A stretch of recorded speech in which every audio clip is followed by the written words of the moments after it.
Chers investisseurs, Joe est en train de Ouais, se c'est ça, ouais. sacrifier pour vous, pour cette deuxième émission qu'on tourne. Donc vous la voyez 2 semaines plus tard, mais nous, on enchaîne. Et en plus, on a discuté pendant 30 minutes sur le positionnement de Clément, et cetera. Donc on a refait un podcast, en Mmh. off. Si vous avez pas eu le premier, allez le voir parce qu'on a parlé de trucs, Ouais, super plus tourné, intéressants. business, et sur celui-là, on va plus s'intéresser, Et abonnez-vous.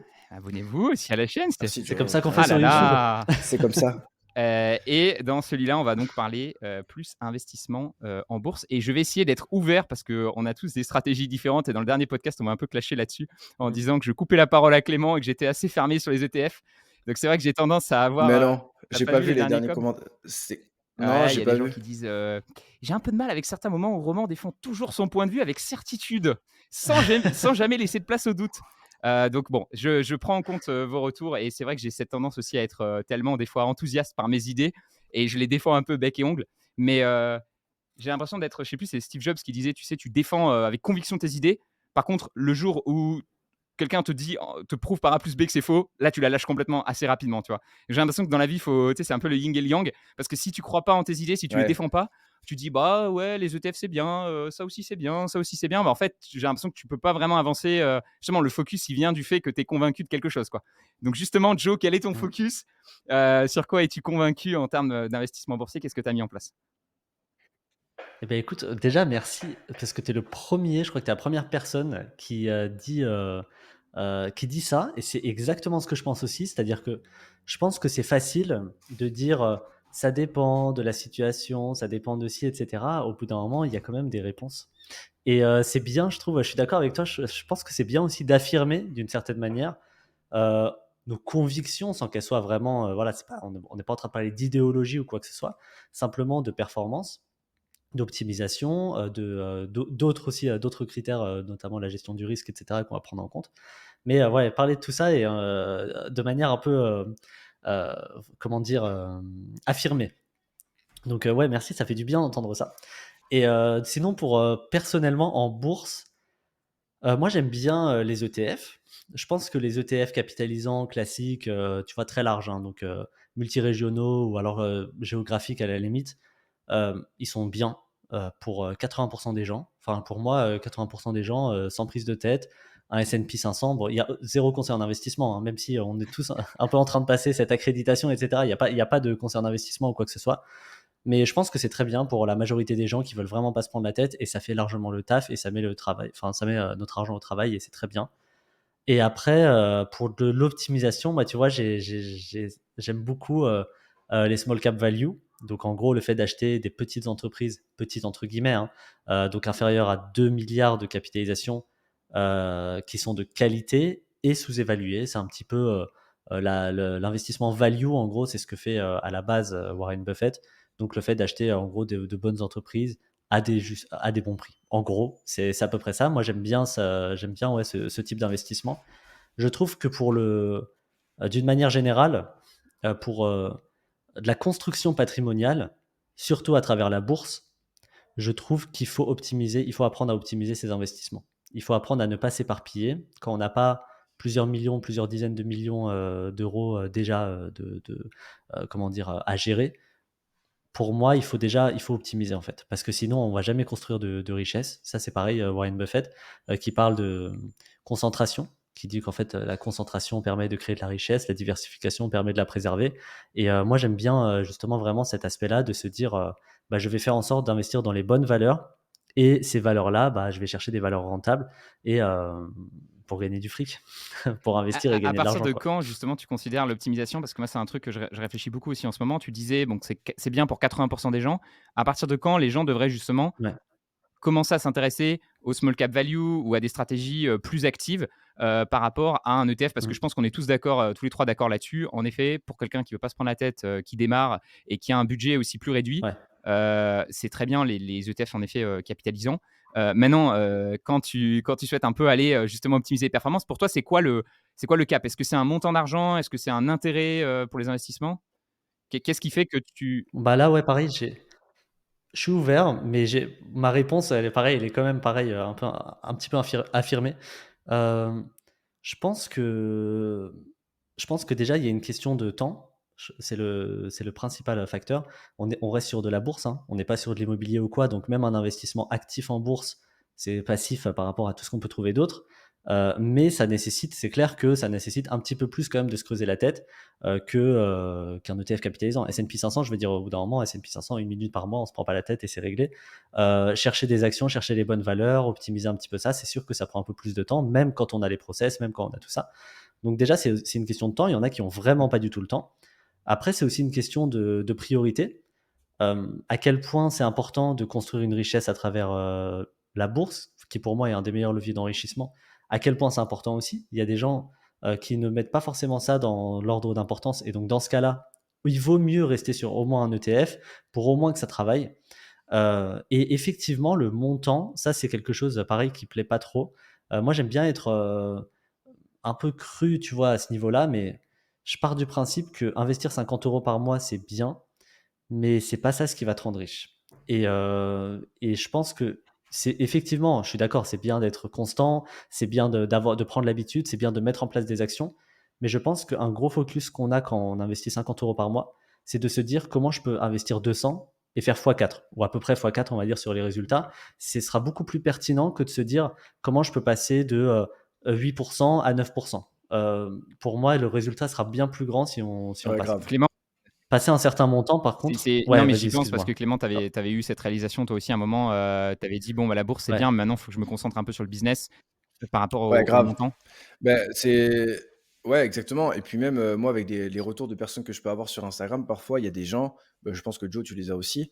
Et c'est très bien parce que c'est des gens qui sont hyper ouverts d'esprit, qui ont envie d'apprendre et qui ont envie d'aller plus loin, mais qui aujourd'hui investissent peut-être 100 euros et se Mm. demandent s'ils doivent mettre 50 euros sur un ETF, 30 euros sur une stratégie d'action à dividende et 20 euros sur une Ouais. crypto-monnaie, tu vois.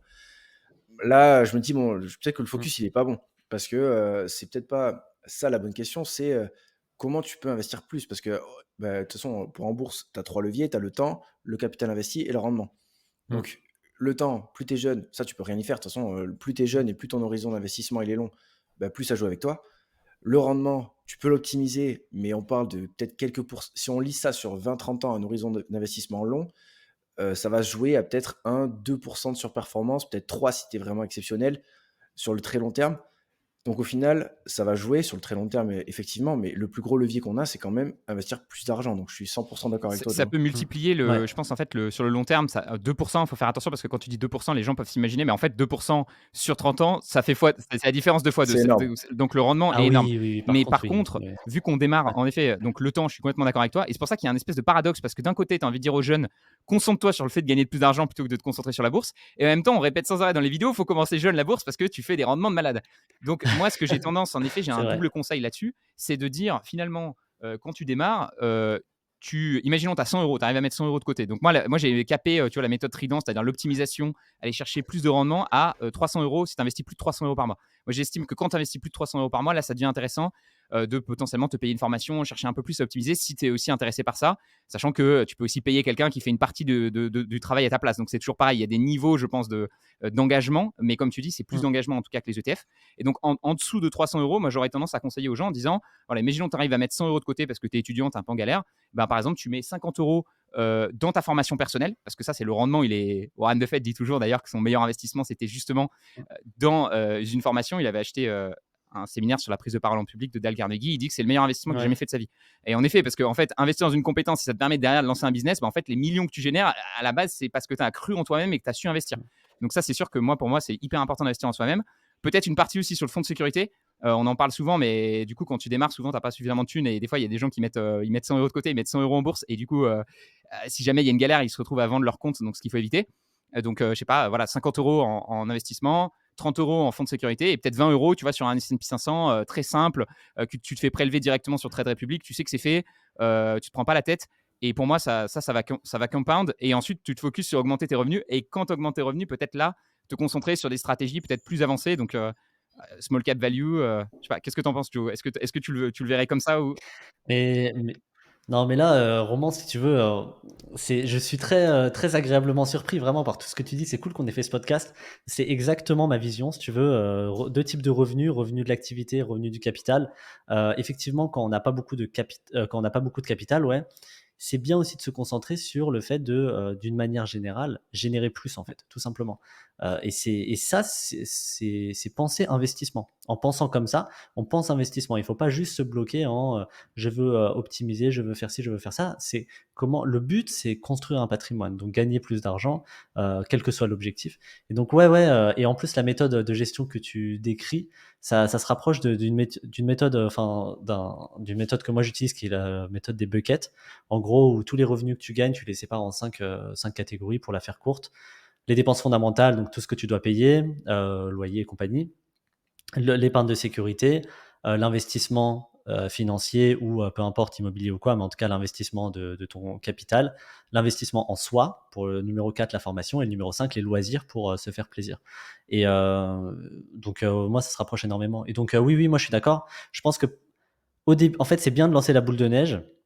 Et après, il faut se dire qu'est-ce qui va me rendre le plus riche, entre me concentrer sur l'optimisation de mes investissements en bourse ou le fait de générer plus d'argent et de mettre plus d'argent. Parce que passer un cap, entre guillemets, si on investit 1000 euros par mois ou 1200, bah, peut-être que c'est plus intelligent là d'optimiser ses rendements en bourse. Parce qu'en fait, par contre, passer de 6% à 9%, là, ça va tout changer. En fait, sur du très long terme, c'est en centaines de Et milliers du coup, d'euros ça que ça dépend change de quelque l'âge aussi, chose. tu vois, parce que je me dis, quelqu'un de plus âgé qui peut nous Ouais, écouter, peut-être que lui, sa carrière est derrière lui, donc il n'est pas forcément en mode, voilà, investir dans moi-même, voilà, j'ai déjà fini, mais potentiellement, il a plus de capital à investir. Et là, pour lui, ça va vraiment faire la différence.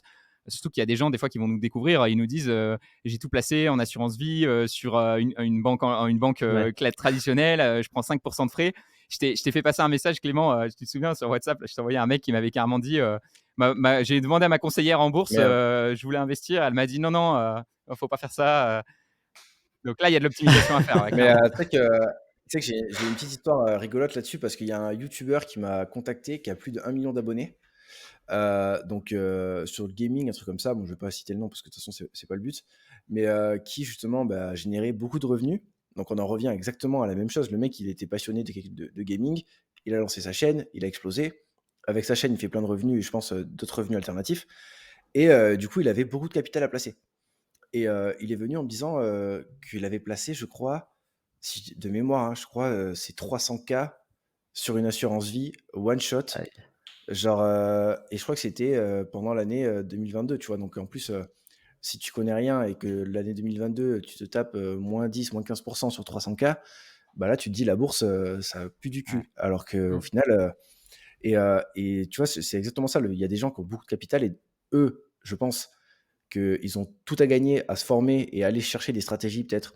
Et encore, ils peuvent aller sur des ETF avec des portefeuilles bien construits, du smart beta comme on a pu en discuter tout à l'heure. Mhm. Et ensuite, bah, des stratégies d'actions, donc soit des actions à dividendes large cap, soit des small cap value, peu importe. Mais Mhm. ouais, faire confiance, se former et essayer de construire le meilleur portefeuille possible. Parce que quand on est avec des sommes comme ça peut aller très vite à la hausse et faire des très belles performances et des très beaux chiffres, mais ça peut très vite mal se passer si on fait n'importe quoi. C'est très bien ce que tu as dit aussi, Joe, sur le côté actif-passif, parce qu'en effet, il y a à la fois j'ai beaucoup de capital et aussi à quel point je veux m'y intéresser.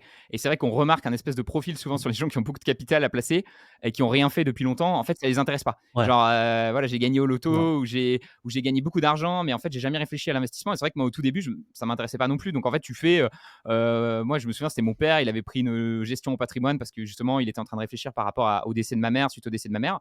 Et il nous avait dit, cette meuf, elle nous avait dit, bah voilà, faut ouvrir cette assurance vie là-bas, voilà. Et en fait, tu fais ce qu'on te dit, tu sais pas trop, donc voilà, tu vois, tu veux pas t'en occuper. Et des fois, la passion vient un peu plus. Et je pense qu'il faut être quand même un minimum passionné pour aller chercher justement les stratégies dont on va parler dans ce podcast. Tu vois, tu vois, tout ce qui va être small value, action à dividende, etc.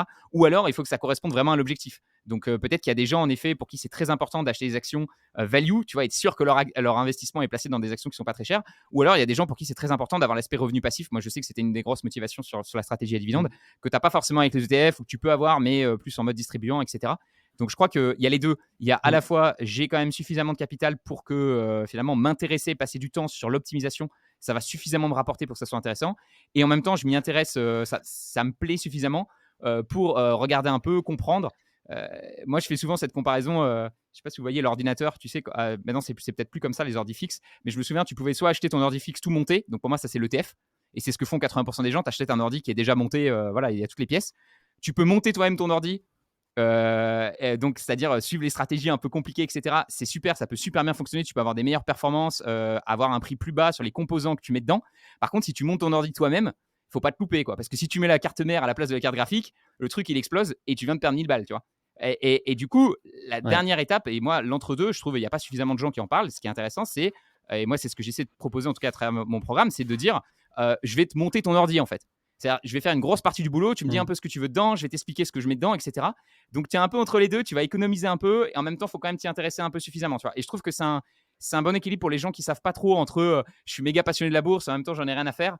C'est peut-être ça, tu vois, de se faire conseiller, tu vois, avoir quelqu'un qui t'aide à faire des bons placements.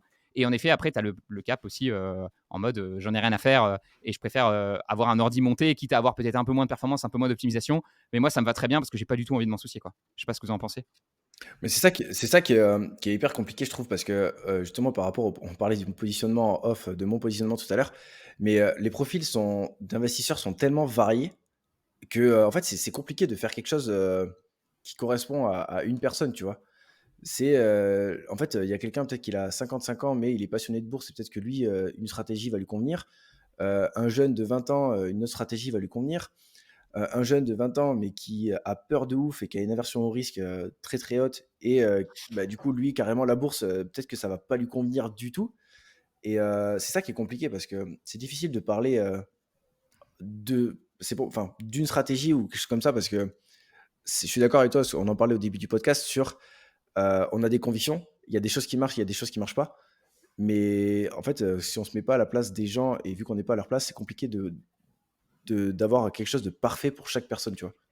Bah, tu peux C'est pas, hein. C'est pour C'est ça ça. qu'on est Ouais, tous là et c'est pour ça qu'il y a bah des ouais, offres différentes. C'est mais c'est hyper mais c'est c'est cool trop de se chaud, ouais. spécialiser aussi parce que moi, tu vois, la manière dont je le vois, c'est je me dis, tu dis, Ouais. toi, en quoi tu crois, ce que tu cherches. Donc moi, j'ai toujours été très clair en disant, voilà, je cherche des revenus passifs, je cherche à battre le marché, voilà. Et du coup, tu attires des gens bah, qui ont la même valeur que toi, tu vois. Et si je disais, bah, mon but, c'est toucher le plus de dividendes possible avec des actions à haut rendement, je pense que j'attirais des gens qui cherchent des actions à haut rendement, tu vois. Donc je pense que quelque part, Mmh. si tu dis, voilà, moi, je crois beaucoup aux ETF, bah, finalement, tu vas aller vers la personne qui correspond aussi à ta stratégie. Donc l'un dans l'autre, tu vois, je pense que les gens arrivent à trouver. Voilà, si tu n'as rien envie de Ouais. gérer, tu vas aller vers la personne qui te promet justement aucune gestion, il prend tout en compte. Euh, donc c'est Mais au début, c'est vrai que tu as un peu ce passage aussi où des fois tu sais pas forcément toi ce que tu veux et tu te rends pas forcément compte des différentes stratégies qui existent. Et donc c'est ça ce qui est intéressant des fois d'avoir un Bah, espèce de vue d'ensemble pour voir qu'est-ce qui mmh. pourrait le mieux fonctionner pour soi, quoi. Moi, j'avoue, je crois de plus en plus, tu sais, en l'intelligence individuelle. Je pense que finalement les gens se rendent compte de ce qu'ils veulent, tu vois? Et il y a tellement de contenu gratuit, qui est diffusé sur YouTube, Instagram, LinkedIn, Twitter, et cetera, qu'en fait, naturellement, tu vas consommer, consommer, consommer. Et en fait, il y a des gens, des personnalités ou en tout cas des types de stratégies desquelles tu vas plus te rapprocher. Et puis après, il faut simplement, bah, voilà, te renseigner un petit peu plus. Et je pense que vraiment, moi, enfin, je sais pas, je suis très confiant parce qu'on a quand même aujourd'hui un milieu de finfluence entre guillemets, donc de tout ce qui est influence finance, qui est vachement sain par rapport à ce que ça a pu être, on va dire, il y a quelques années. Et il y a du contenu de qualité à peu près partout. Donc, tu vois, c'est simplement à la personne qui se renseigne bah, de tout simplement s'en rendre compte. Et j'y crois Je beaucoup. Moi, je suis je te très rejoins confiant sur ça. complètement. Je pense qu'il faut aller acheter vers le gars avec qui ça a cliqué, tu vois. Et moi, j'ai pas mal de clients qui me Ouais, disent ça. Ils me disent, je sais pas, j'ai eu plus de confiance avec toi, j'ai senti qu'on partageait ouais, des choses. Et c'est pour ça que je pense que c'est important de montrer sa personnalité aussi dans les conseils que tu donnes parce qu'il y a des gens qui vont dire, ah, ce gars-là, il me plaît pas trop. Et c'est la magie de YouTube, tu vois. Tu vas connecter avec le 0,001% des gens qui te ressemblent le plus au monde. Si bien que quand tu organises des rencontres, les mecs, tu as l'impression que c'est des sosies, ils ont vécu un peu les mêmes choses que toi. Et c'est trop chouette parce que tu rencontres des gens tu vois, qui partagent ton truc. Donc complètement d'accord avec toi. Je pense que les gens naturellement en fait, c'est toujours pareil. Moi, tu commences dans un domaine, tu suis un peu différents youtubeurs, et puis naturellement tu te concentres sur généralement celui qui. Et je pense que c'est mieux d'ailleurs. Je sais pas ce que vous en pensez niveau résultat. Mais j'ai l'impression que c'est mieux de se concentrer sur la personne qui a le bon discours, qui semble bien correspondre à tes objectifs, plutôt qu'écouter 5 youtubeurs différents et du coup te perdre un peu dans la marasse. ah oui, Et à ça la c'est clair. fin, Ah oui, Ouais. ça c'est clair. Ouais, forcément, ouais. on l'a dit, on a des convictions et donc on va dire des choses qui sont complètement opposées. Moi, je vais dire des choses et si vous allez sur une autre chaîne YouTube, il y a le mec qui va dire exactement le contraire de ce que j'ai dit. C'est pour ça que c'est bien qu'on fasse ce podcast aussi pour échanger et pour rajouter peut-être un peu plus d'équilibre sur les propos.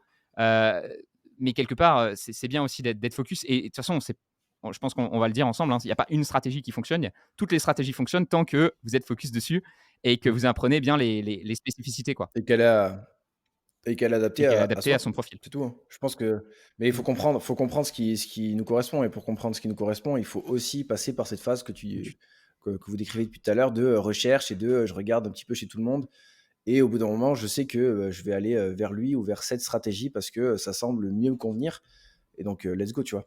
Et c'est un peu le parti que j'ai pris moi quand j'ai démarré, justement pour que les gens, apprennent à me faire confiance, c'est, sur YouTube et sur Insta, j'essaie de vachement documenter mon parcours, en fait.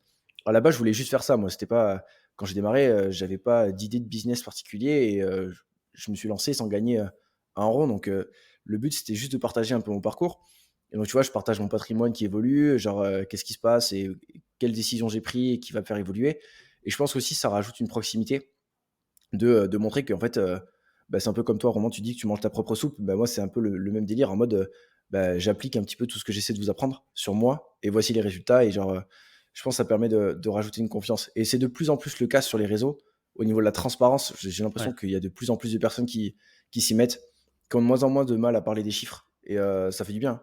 Moi, je trouve que c'est cool. Carrément, carrément et Mais même ça fait excuse-moi, mais en gros, je trouve que ça fait un tri naturel, enfin, je crois que c'est avec qui j'en parlais? Je sais plus si c'est avec toi, Clément, qu'on parlait de ça, mais en 2022, je trouve qu'il y a eu en tout cas sur Instagram, je trouve qu'il y a eu un tri qui a été fait quand même et en fait, Mmh. les personnes aujourd'hui, pour les connaître, on va dire les grands, enfin les plus gros comptes sur Instagram, c'est sincèrement bienveillant. C'est vraiment du vrai partage et du vrai, enfin, c'est des gens qui sont vraiment là pour apporter de la valeur. Sur YouTube, de tous ceux que j'ai pu rencontrer aussi et de tous ceux que, voilà, d'une manière générale, j'ai pu voir, c'est pareil.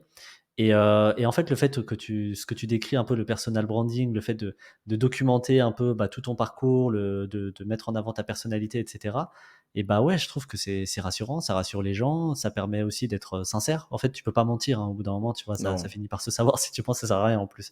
Donc tu peux pas mentir, tu décris simplement ton parcours et naturellement, ça fait un tri sur ceux qui justement sont pas en accord avec ce qu'ils, voilà, ce qu'ils tes mettent en valeurs, avant et tu vois que leur, voilà, leurs valeurs et cetera, c'est pas du tout en accord et en fait, finalement, il y a comme une énorme vague qui a nettoyé, je trouve, tout ça, quoi. carrément, De ouf. carrément.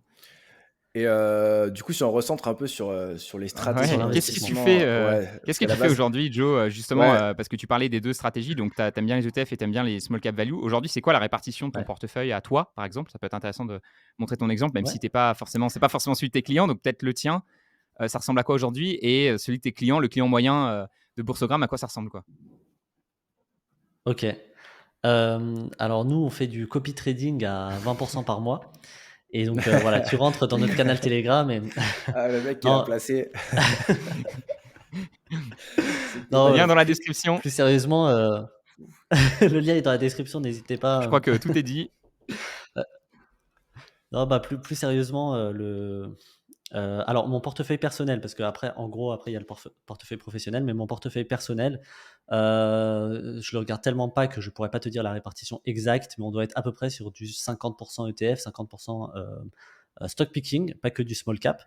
Stock picking, donc avec un peu de small cap value et donc je dirais moitié-moitié à peu près, small cap value et comment dire? Large cap, value. Et donc mon portefeuille professionnel, en fait, c'est un portefeuille dans lequel j'ai pas encore investi parce qu'en fait, bah, là, il y a normalement aujourd'hui, ça se termine, mais je suis en train de faire la holding. Avec la holding, je vais faire remonter en gros la trésorerie de ma société et investir à travers la holding. Donc dans a priori, bah, les mois qui suivent, puisque Interactive Brokers apparemment ça prend des plombes, pour s'inscrire en société. Mais voilà, donc en fait, je vais investir directement en société et ce portefeuille-là, c'est environ, donc il n'y a pas d'ETF, il n'y a que des large cap value et des small cap value. C'est un portefeuille qu'on a fait ensemble avec Lucas qui est le coach en gros de l'académie et que je donne justement dans ma formation, qu'on met à jour et qu'on suit un petit peu de très près. Et donc, il y a à peu près 30% de large cap value et 70% de small cap value. Ouais. Super intéressant. Déjà, c'est super intéressant. Alors, je note 2 choses. Le fait que tu es ouvert en société, c'est super intéressant. C'est une question qui revient souvent. est-ce qu'il vaut mieux investir en pro ou en perso? C'est vrai qu'en France, moi, je suis expatrié, donc j'ai un imposition et encore, les gens disent l'île Maurice, paradis fiscal. Là, je vais payer 50 000 € d'impôts cette année. Donc, vous voyez, paradis fiscal, je Aïe. me dis toujours Mais t'as gagné alors, j'ai combien gagné aussi? pas mal, mais ça représente 25% à peu près. Donc, j'ai dû gagner, si je suis pas, Ah ouais, ouais, donc en fait, c'est pas ouf. c'est Ouais. quand même assez élevé. Après, voilà, en Ouais. France, je pense que je serai tu peux rapidement être à beaucoup plus. Mais du coup, moi, je me dis, bon, je Mmh. préfère être en perso, investir en perso. Mais c'est vrai que ouais, Ouais, tu bah oui. réfléchis, tu Ouais. as des mecs qui payent zéro, tu peux toujours te dire, ah, putain, ça veut dire que je pourrais dépenser 50 000 € de plus par an. Ouais, Bon, après, c'est un débat éthique aussi. Est-ce que c'est bien de payer les impôts, etc. Ça serait un sujet pour une c'est autre ça. vidéo. Mais donc, du coup, investir en société, je trouve que ça, c'est un sujet, super intéressant. Ce serait intéressant que tu me dises pourquoi, justement, tu as fait ce switch-là et si tu as bien fait les calculs, comment tu as trouvé ça plus intéressant. Et aussi, je vois beaucoup, tu parles beaucoup, du coup, de value. Est-ce que tu peux nous expliquer un peu comment tu définis la value? Parce que je sais que souvent, on a tendance à faire la différence entre value et growth en termes de stratégie. Mais justement, un Warren Buffett te dirait qu'en fait, tout est value, puisque logiquement, dans ta valorisation, tu prends Oui, en c'est compte ça. la croissance. Donc logiquement, pourquoi Exactement. ce terme, qu'est-ce que tu y mets derrière? Ça peut être intéressant. Est-ce que c'est un PER spécifique Tu ou veux que je commence par quoi alors alors? bah, commence peut-être par la société, puis ensuite on peut enchaîner sur l'aspect value peut-être? OK. Bah, en gros, l'investissement en société, en fait, pour ceux qui sont vraiment, qui connaissent rien, comme moi il y a quelques mois, donc voilà, je suis ni fiscaliste ni, expert comptable ou quoi que ce soit, donc peut-être que ce que je vais dire, il va y avoir des enfin des comment on pourrait dire? Des Coquille. erreurs ou même des voilà, des coquilles, un manque de nuances et cetera. Mais globalement, en gros, on a enfin, on a en gros nos bénéfices, d'exploitation, c'est-à-dire qu'une fois qu'on a payé toutes nos charges et cetera, puis ensuite on paye les impôts. Donc Yes. les impôts en France sur une société, voilà, c'est l'IS. L'impôt sur les sociétés, c'est 25, en gros, c'est 25%, c'est entre 15 et 25%, mais on va dire que c'est 25%. Et si on veut, après, donc on a nos bénéfices nets dans la société, qui est en gros le cash vraiment qu'on a, on payera plus jamais rien dessus, sauf si on le retire et on le met dans notre poche à nous. Si moi je prends cet argent et que je le mets dans ma poche, en gros, je vais payer 30% de supplémentaire. En fait, c'est les fameux 30% de flat tax sur les dividendes. Sauf C'est que la là, même c'est chose en toi qui gros. te C'est verses ton propre exactement ça. dividende, ce qui est Voilà, assez c'est stylé ça. quand même, il faut le dire. Et c'est quand même stylé, ouais, voilà. Et donc du coup, bah, je peux choisir d'avoir un dividende en constante augmentation et d'essayer, pourquoi pas, d'être, Un aristocrate, ouais, un voilà. aristocrate plus tard. Et mais en gros, en fait, ce que je me suis dit, bah, c'est simplement, en fait, il y a 30% qui partent, quoi. Donc si ces 30% là, ils partent pas dans si par exemple, imaginons que j'ai, je sais pas, 10 000 € que je me verse dans ma poche, moi je récupère 7 000. Je pourrais investir que 7 000 € en bourse derrière, soit sur le PEA, soit sur le compte titre, peu importe, mais je pourrais investir que 7 000. Alors que si c'est 10 000, je les remonte sur la holding, à imposition à presque zéro, et que je les investis directement, bah, je vais investir 10 000 € en bourse. Et en bourse, en gros, on paye 25% d'impôts. On ne paye pas les 30% qu'on paye en individuel, hors PEA, bien sûr. Donc en fait, moi je vois que des avantages à investir en société. Bien sûr, le jour où je voudrais bah, utiliser l'argent de mes dividendes entre guillemets pour payer des courses, il faudrait que je le sorte et il y a un moment où il faudrait que je paye la flat tax. Mais les Ouais. 25%, ouais, Et du coup, est-ce que vas-y Clem. ouais, du coup, est-ce que c'est plus intéressant, je pense que tu l'as calculé, mais plus Sur du intéressant, long. ouais, sur du long terme, d'investir sur ta société et imaginons dans 15 ans, bah, du coup, bah, tu as besoin de cet argent-là et tu décides de le sortir petit à petit sous forme de rente, par exemple et à ce moment-là, tu te feras, bah, taxer Ouais. ou se faire taxer aujourd'hui et ensuite, bah, tu es peut-être un peu plus tranquille au niveau de l'imposition. Parce qu'en fait, c'est pas, en fait, c'est juste une question de report d'impôt. C'est pas une question d'être moins imposé ou en tout cas peut-être un petit peu, mais ça se joue à 5% entre les 25% l'impôt à la société et les 30% de flat tax. Mais c'est un report. Donc en gros, tu vas pas te faire imposer aujourd'hui, tu vas te faire imposer plus tard. Donc peut-être sur des sommes Mm. plus importantes, avec les intérêts composés, et cetera, tu risques, on en revient un petit peu à ce qu'on disait tout à l'heure, tu vas investir plus et du coup, ça va peut-être, bah, faire des intérêts composés un petit peu Bah, plus, si tu rapidement. veux, on essaiera de refaire la simulation, mais en gros, ça Google vaut le Sheet, coup. il En fait, faut ça un vaut le Google coup. Sheet, qui compare les Voilà, il faut 2 un, parce que un petit dès que Google tu Sheet, rentres, etc. ouais, dès que tu etc. rentres dans les Dans sociétés, des calculs comme ça, c'est trop Mais précis, ouais. vu que tu as investi plus, ouais. enfin beaucoup plus, certes, tu vas payer 30%, du coup, tu vas payer plus, beaucoup plus sur tes 30%, mais ça vaut quand même le coup. Sans compter, je parle même pas de l'IS, etc. Je parle même pas du fait que, par exemple, si tu es en moins-value, tu peux déclarer cette moins-value pendant une année pour faire baisser aussi tes impôts de société. Enfin, bon, il y a des petits trucs comme ça qui sont intéressants, mais c'est pas non plus transcendant. Tu vois, le truc vraiment le plus intéressant, c'est de garder le cash. Et surtout, et ça, c'est un truc. C'est un ami entrepreneur qui avait sorti cette expression un jour. Il disait si tu veux jouer au Monopoly, en gros, la France, c'est intéressant.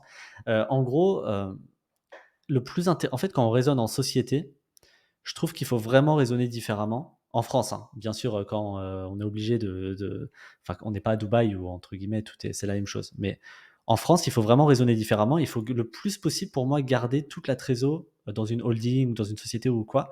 Et de cette trésorerie, l'optimiser justement pour faire des achats immobiliers, pour faire de l'investissement en bourse, pour faire, pourquoi pas, de l'acquisition d'une autre société, de certaines parts d'un certain nombre de parts d'une autre société. Là, c'est pareil, tu vois, comment on appelle ça?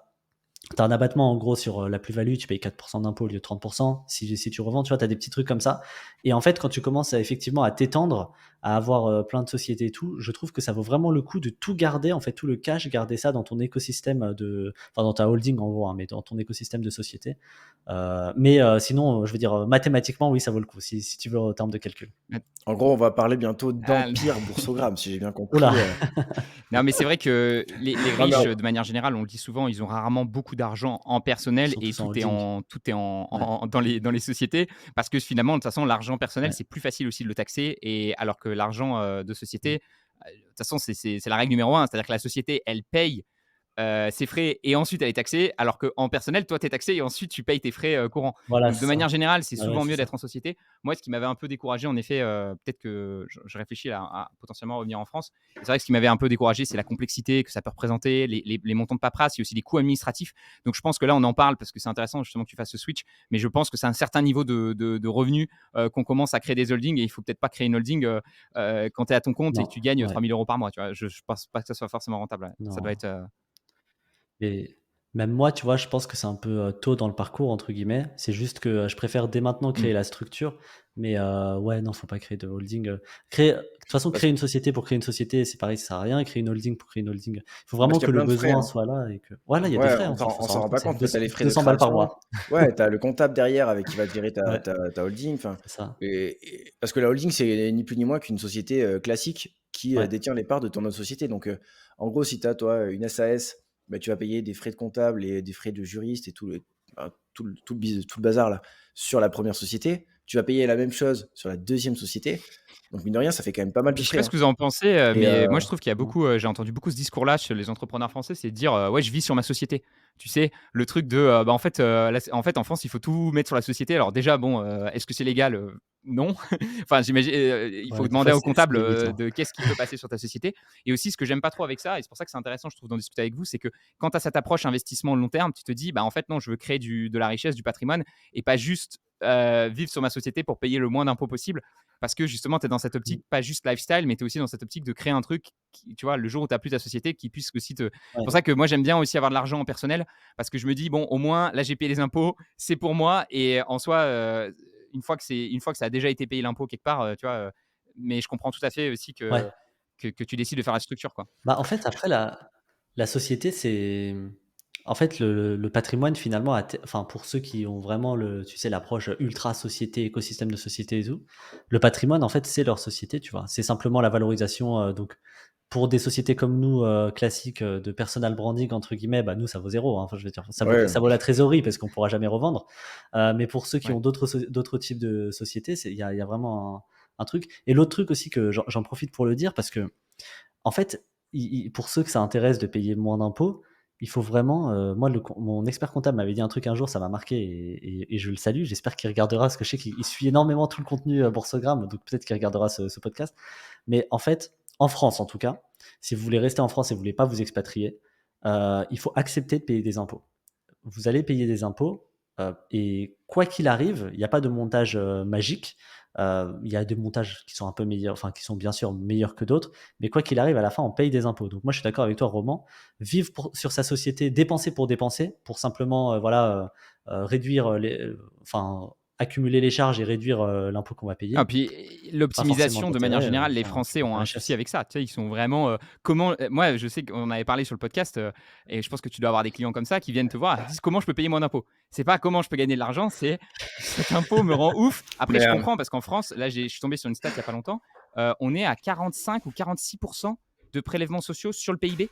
Donc, c'est-à-dire qu'en fait, sur 1 €, Ah ouais, non, mais il y a 46 centimes qui sont pris par l'État. Donc, c'est sûr que je pense mmh. qu'accumuler, surtout quand tu es dans cette section un peu, comment dire, tu es un peu, tu vois, tu commences à gagner un petit peu ta vie et tu commences à raquer, à donner beaucoup aux impôts. Je peux comprendre que tout d'un coup, tu viens pas avec l'optique de comment je peux devenir riche, juste comment je peux réduire ça parce qu'en fait, si j'en payais un peu moins, Mais Mais de ouf. Et puis, je pense que les gens, ils se trompent de combat, hein. Parce que en vrai, si tu gagnes 60 000 € de bénéfices et que tu payes, je sais pas moi, 12 000 € d'impôts, il te reste 48 dans la poche. Mmh. Si tu te dis: «Je vais travailler moins pour payer moins d'impôts et cette année, je vais gagner que 50 000», bah, tu vas peut-être être imposé qu'à 8 000, mais il te restera 42.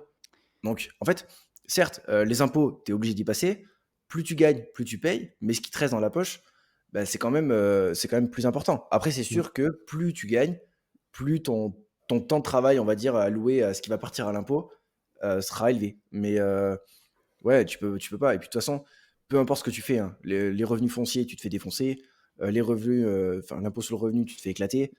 Il il y a y a la que 2 TVA en choses, plus, il y a, les impôts fonciers, enfin, il y il y en a a LMNP. que 2 partout, choses quoi. qui sont Ouais, le LMNP, ouais, mais et encore tu sais, il que. y a un mec qui disait: «Il y a que 2 choses sûres dans la vie, c'est la mort et les impôts». Tu peux être sûr que tu vas mourir et tu peux être Ouais, sûr que tu Pas vas payer payé. des impôts. Bon, apparemment, sauf à Dubaï. À Dubaï, ils sont mais immortels et ils payent pas d'impôts, mais ça durera peut-être pas. grave. En même temps, c'est clair. Mais tu vois, même sur le LMNP, au final, ça revient à faire des charges pour baisser, ton assiette imposable et ne pas payer d'impôts, tu vois? Ouais, mais le Donc LMNP, ça te c'est fait des charges, certes, mais ça te fait aussi, en gros, tu payes ton bien moins cher, vu qu'il est avec travaux, et donc, et tu le revends potentiellement plus cher, tu vois? Tu fais de l'investissement oui, value, en bien fait, en sûr. LMNP. Oui, oui, non, mais c'est très, enfin, moi, je sais ce que je vais faire, pour, cet appartement-là, mais c'est, une façon d'optimiser, mais ça reste quand même, tu vois, optimiser et faire des charges pour diminuer le bénéfice et ne pas être C'est imposé. vrai, Donc c'est un c'est vrai. peu, c'est encore un peu le et puis c'est faisable que sur quoi? Je crois que c'est 24 000 € de bénéfices le ou de recettes, la limite du LMNP et après tu passes en loueur meublé professionnel et bref, on Après, passe les c'est ton détails, mais salaire, en fait. ça devient un peu le BINS, tu passes pro et tu te refais éclater donc Ah, mais quand tu bon. passes pro, Ça ouais, y est, ça fait moi, mal. je suis hors Ouais, de la bah, ouais. discussion là. Limo là, vous m'avez LMNP, LM L'IMO, quoi? C'est fini. Ah non, mais moi, j'ai c'est pareil, en Nimo, j'ai C'est un niveau très LMNP, basique.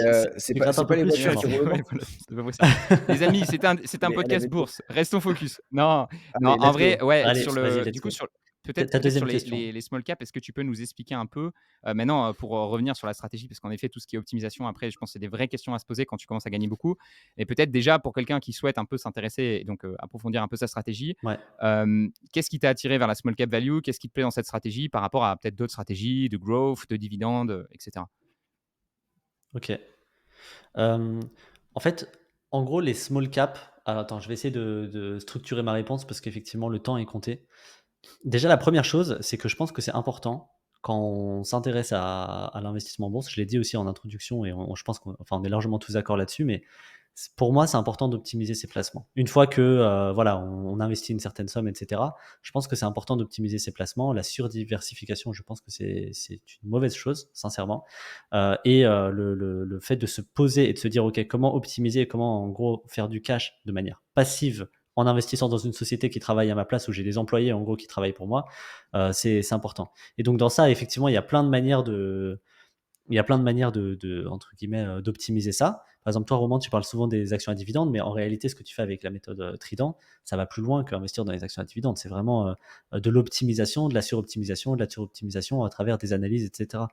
Et, donc, en gros, j'ai essayé de regarder un petit peu toutes les stratégies intéressantes. Et il y a effectivement les small cap, donc small, petite cap capitalisation, donc en gros les petites capitalisations, les entreprises qui n'ont pas déjà, on va dire, explosé, qui ne sont pas déjà implantées, qui n'ont pas déjà des centaines de milliards de capitalisation.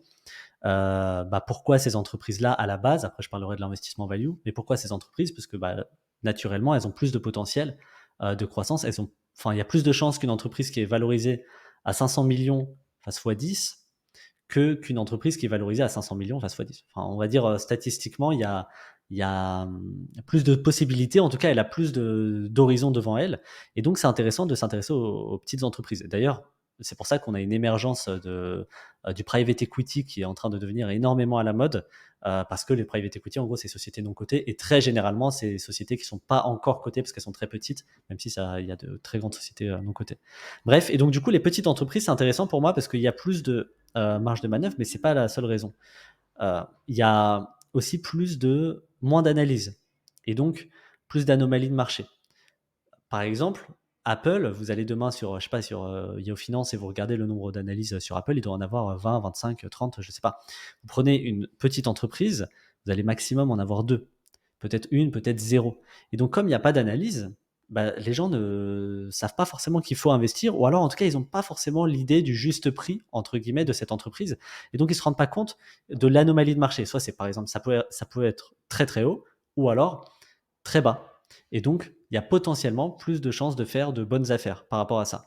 L'autre truc, c'est que dans les petites entreprises, et bah, enfin, vu qu'il y a justement ce potentiel de croissance et ces anomalies de marché, bah, c'est là qu'on apporte l'investissement value, entre guillemets. Donc, le fait d'acheter de la valeur. Donc, de la valeur, c'est quoi? C'est, voilà, en gros, à la base, on dit entreprise value, entreprise growth. Donc, growth, croissance. En fait, c'est des entreprises en général, enfin, en tout cas aujourd'hui, de la tech, donc qui ont un potentiel de croissance très élevé. Donc, typiquement Tesla. Si on achète Tesla, on se dit ok, j'achète Tesla très cher, mais en même temps, elle va faire x10 dans quelques années, donc je suis ok avec le fait de l'acheter cher. L'action value, c'est totalement l'opposé, c'est le fait de se dire je suis pas un pigeon, en gros. J'achète pas des entreprises qui font 100 fois, qui nous vendent 100 fois leurs bénéfices. J'achète des entreprises quand elles sont en solde, entre guillemets, et donc quand vraiment elles sont pas chères. C'est comme si là, demain, je vous disais, vous avez la possibilité d'acheter un studio à Paris, à, je sais pas, dans le 7e arrondissement, hyper bien placé et de très bonne qualité. Bah, ce studio, vous avez la possibilité de l'acheter à 30 000 euros. Est-ce que vous irez? Moi, j'y vais les yeux fermés. Et bah, c'est exactement ça, le small cap value. C'est le fait de trouver cette petite pépite sous-évaluée que vous allez pouvoir mettre en portefeuille, et vous savez de manière certaine, entre guillemets, bien sûr, que même si demain le marché de l'immobilier s'effondre, vous êtes OK avec le studio à Paris à 30 000 parce que vous êtes large, et ben c'est pareil, si le marché boursier s'effondre, vous savez que vous avez payé moins cher. Et donc, comme vous avez payé moins cher, vous avez ce potentiel de croissance. Ça, c'est la version résumée, mais n'hésite pas si tu peux me lancer sur un truc. Ouais, écoute, c'est super intéressant. Donc c'est vrai que ça va être intéressant parce Très que bien c'est expliqué super aussi. bien expliqué. Et moi, je suis complètement opposé. C'est-à-dire que moi, je fais du large et je suis plutôt du large quality. Et donc quality, alors après on pourrait définir, mais du coup c'est intéressant de discuter de ces différents éléments. Est-ce que, alors déjà dans le small cap, parce que j'imagine que c'est le premier argument moi que j'aurais un peu contre le small cap, c'est alors déjà tu disais qu'il y a des anomalies marché. Moi j'ai l'impression, on en a parlé dans le podcast la dernière fois avec Clem, c'est qu'il y a aussi des anomalies sur les large cap, hein. On pensait par exemple à Meta qui a été, son prix a été divisé par 3. Enfin, que c'est aussi possible que même quand il y a beaucoup de gens qui suivent, moi c'est un peu ma théorie là-dessus, tu vois, c'est que même s'il y a beaucoup d'analystes qui suivent une société, beaucoup de gens peuvent aussi se tromper, entre guillemets, notamment sur le court terme, parce qu'il peut y avoir une espèce de vente panique. Voilà, les bancaires, il faut absolument fuir les bancaires à un moment. À un moment, il fallait absolument fuir la tech en 2022, etc. En fait, j'ai l'impression que vu qu'il y a beaucoup d'acteurs sur le marché qui jouent sur le court terme, tu peux profiter aussi de ça sur les large caps parce qu'il y a des large caps qui vont perdre beaucoup en valeur parce qu'à un moment, c'est plus à la mode d'investir là-dedans. Tu vois. Typiquement, en 2022, c'était à la mode, enfin plutôt en 2021, c'était vraiment la mode d'investir dans la tech sur le rebond après Covid. 2022, tout à coup, les taux d'intérêt montent, il faut absolument fuir la tech. Et donc, je pense qu'un investisseur smart aurait pu finalement en 2021 se positionner sur des large caps en dehors de la tech et en 2022 plutôt se positionner sur des large caps dans la tech. Tu vois ce que je veux dire? Qu'est-ce que tu en penses déjà de cet argument? De dire qu'il y a Bah, peut-être aussi des anomalies sur ouais. aussi des plus large caps, quoi. Ouais, en fait, déjà les bancaires, pour moi, il faut Oui, toujours alors les ça, je suis éviter. d'accord avec toi. Pour Oui, la oui, petite non, mais Ouais, parenthèse. 100%, je je suis suis d'accord d'accord avec toi. aussi. Mais c'est un exemple, hein, c'est pour Et, dire euh, que. et c- mais oui, mais sinon, ouais, ouais, en fait, pour les large caps, oui, clairement, il y a des anomalies. Bah, il y a eu l'anomalie de Meta, mais il y a souvent des anomalies en fait. Et par exemple, peut-être qu'au décès de Warren Buffett, il y aura une anomalie sur Berkshire Hathaway où Berkshire va totalement chuter, alors que bon, Berkshire Hathaway, c'est l'entreprise la plus performante de l'histoire du S&P 500. Donc, en fait, il y a des trucs comme ça. Mais, mais c'est plus rare. Ouais. En fait, quelqu'un qui, par exemple, si quelqu'un commence en 2000, s'il avait commencé en 2021, il aurait plus difficilement trouvé, enfin pu construire un portefeuille d'actions sous-évaluées. Et moi, je ne suis pas spécifiquement sur les small cap value. Par contre, l'investissement value, c'est un investissement qui me tient à cœur, hormis pour la tech, parce que la tech, pour moi, ça n'existe pas, hein. Enfin, en tout cas, c'est très rare des vraies valeurs value Ouais. en tech. Bah, il y a C'est des valeurs Intel, de si tu croissance. veux, Il faut être OK tu peux avec ça. acheter Intel Voilà. ou des trucs. Ouais. Voilà. Non, merci. Ouais. IBM, Et, IBM, c'est pas cher, mais hein. IBM, oui, c'est vrai. Ah, ça, c'est Bientôt, il vrai. va te lancer sur Ouais. Nokia, fais gaffe. Mais en fait, si tu construis un portefeuille, pour moi, il faut. On dit souvent qu'il faut avoir un portefeuille diversifié. Oui, mais on n'achète pas tout et n'importe quoi. Diversifié intelligemment, donc décorrélé en fait. Donc avec de la décorrélation totale, c'est-à-dire qu'en gros, acheter, je sais pas moi, une entreprise tech en Chine et une entreprise pétrolière en Finlande, par exemple, je dis n'importe quoi. Ça, pour moi, c'est de la bonne diversification, c'est de la décorrélation, c'est-à-dire on n'achète pas trop, par contre, on achète bien, donc les actifs sont pas trop liés entre eux. Et c'est pour ça que justement, moi, je suis pour une diversification aussi dans les tailles d'entreprise, un peu de small cap value, un peu de large cap, idéalement value.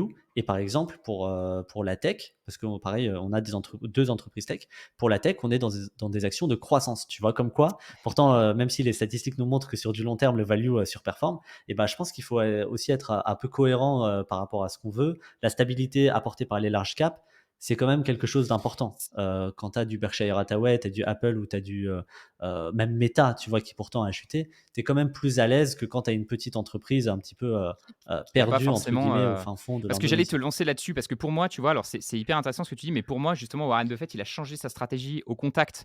Tu sais, il disait qu'avec le temps, il est devenu plus Phil Fisher que Benjamin Graham.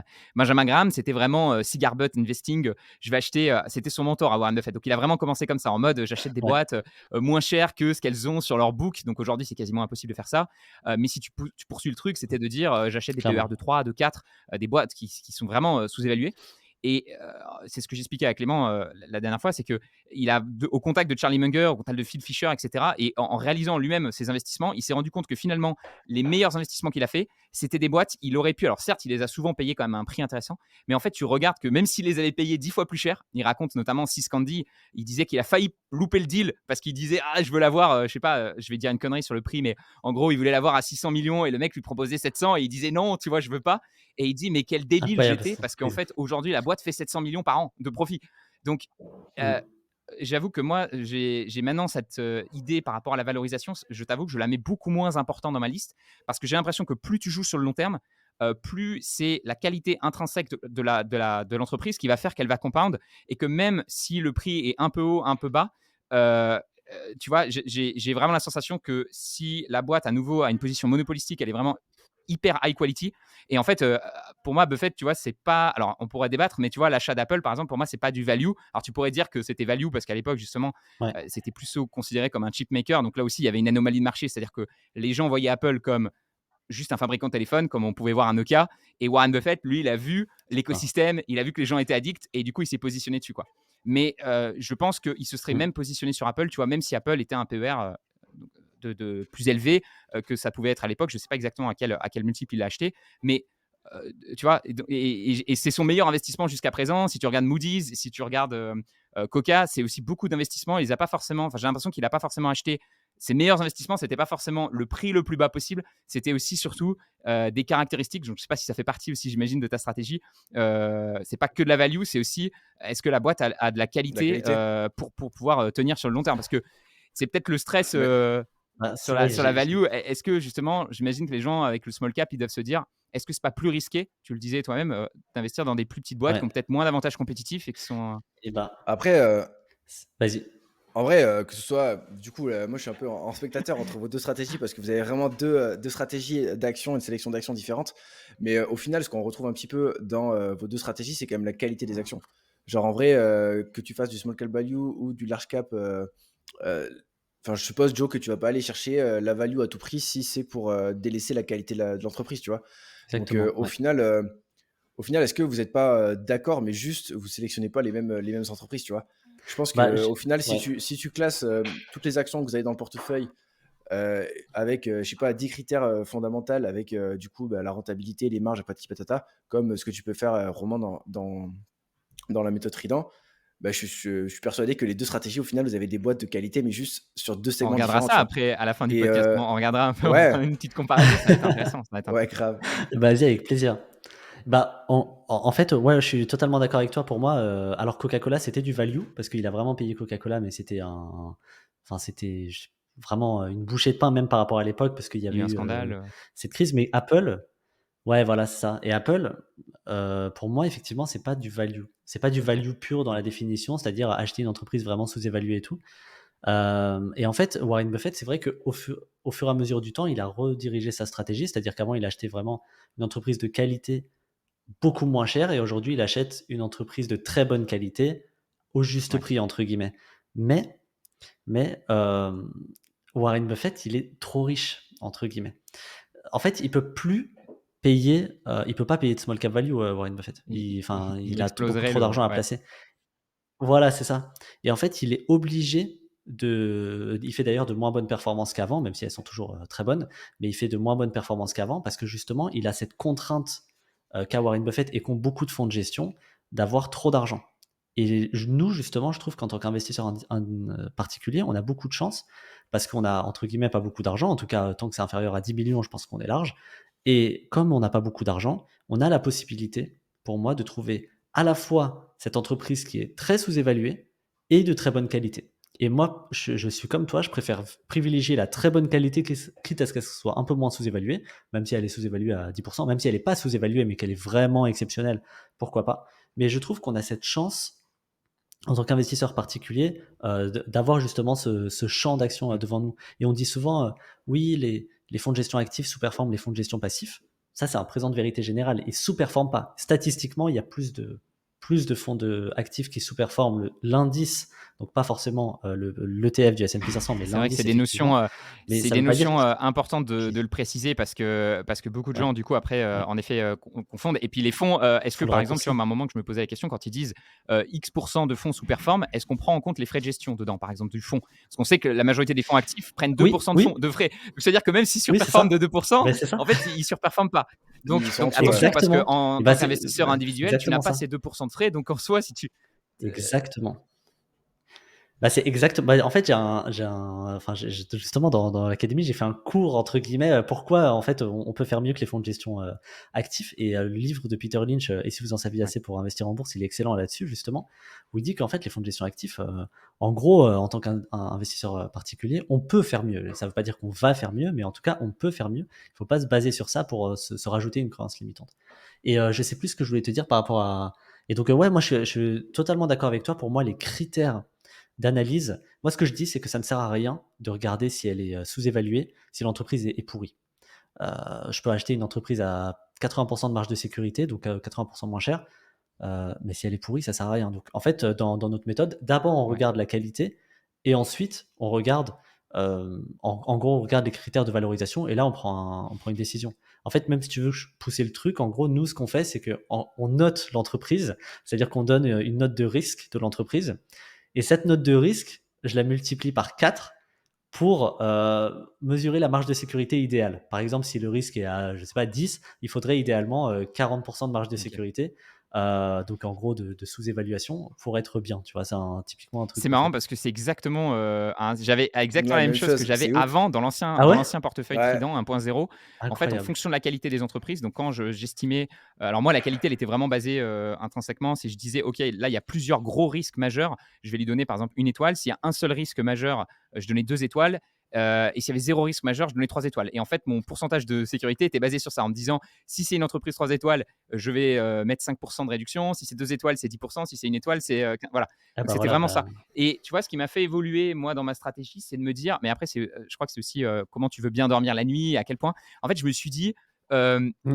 je veux des boîtes où je me dis, il n'y a pas moyen, tu vois, il y a rien qui va les casser, tu vois. C'est-à-dire que j'ai l'impression que j'avais besoin. Alors déjà, moi, j'étais à la recherche de dividendes. Donc généralement, tu pourras en parler, mais il y a peu de small cap value qui versent des dividendes parce que généralement, c'est plus un truc quand l'entreprise a plus d'ancienneté, qu'elle est plus établie, que généralement, il y a des dividendes.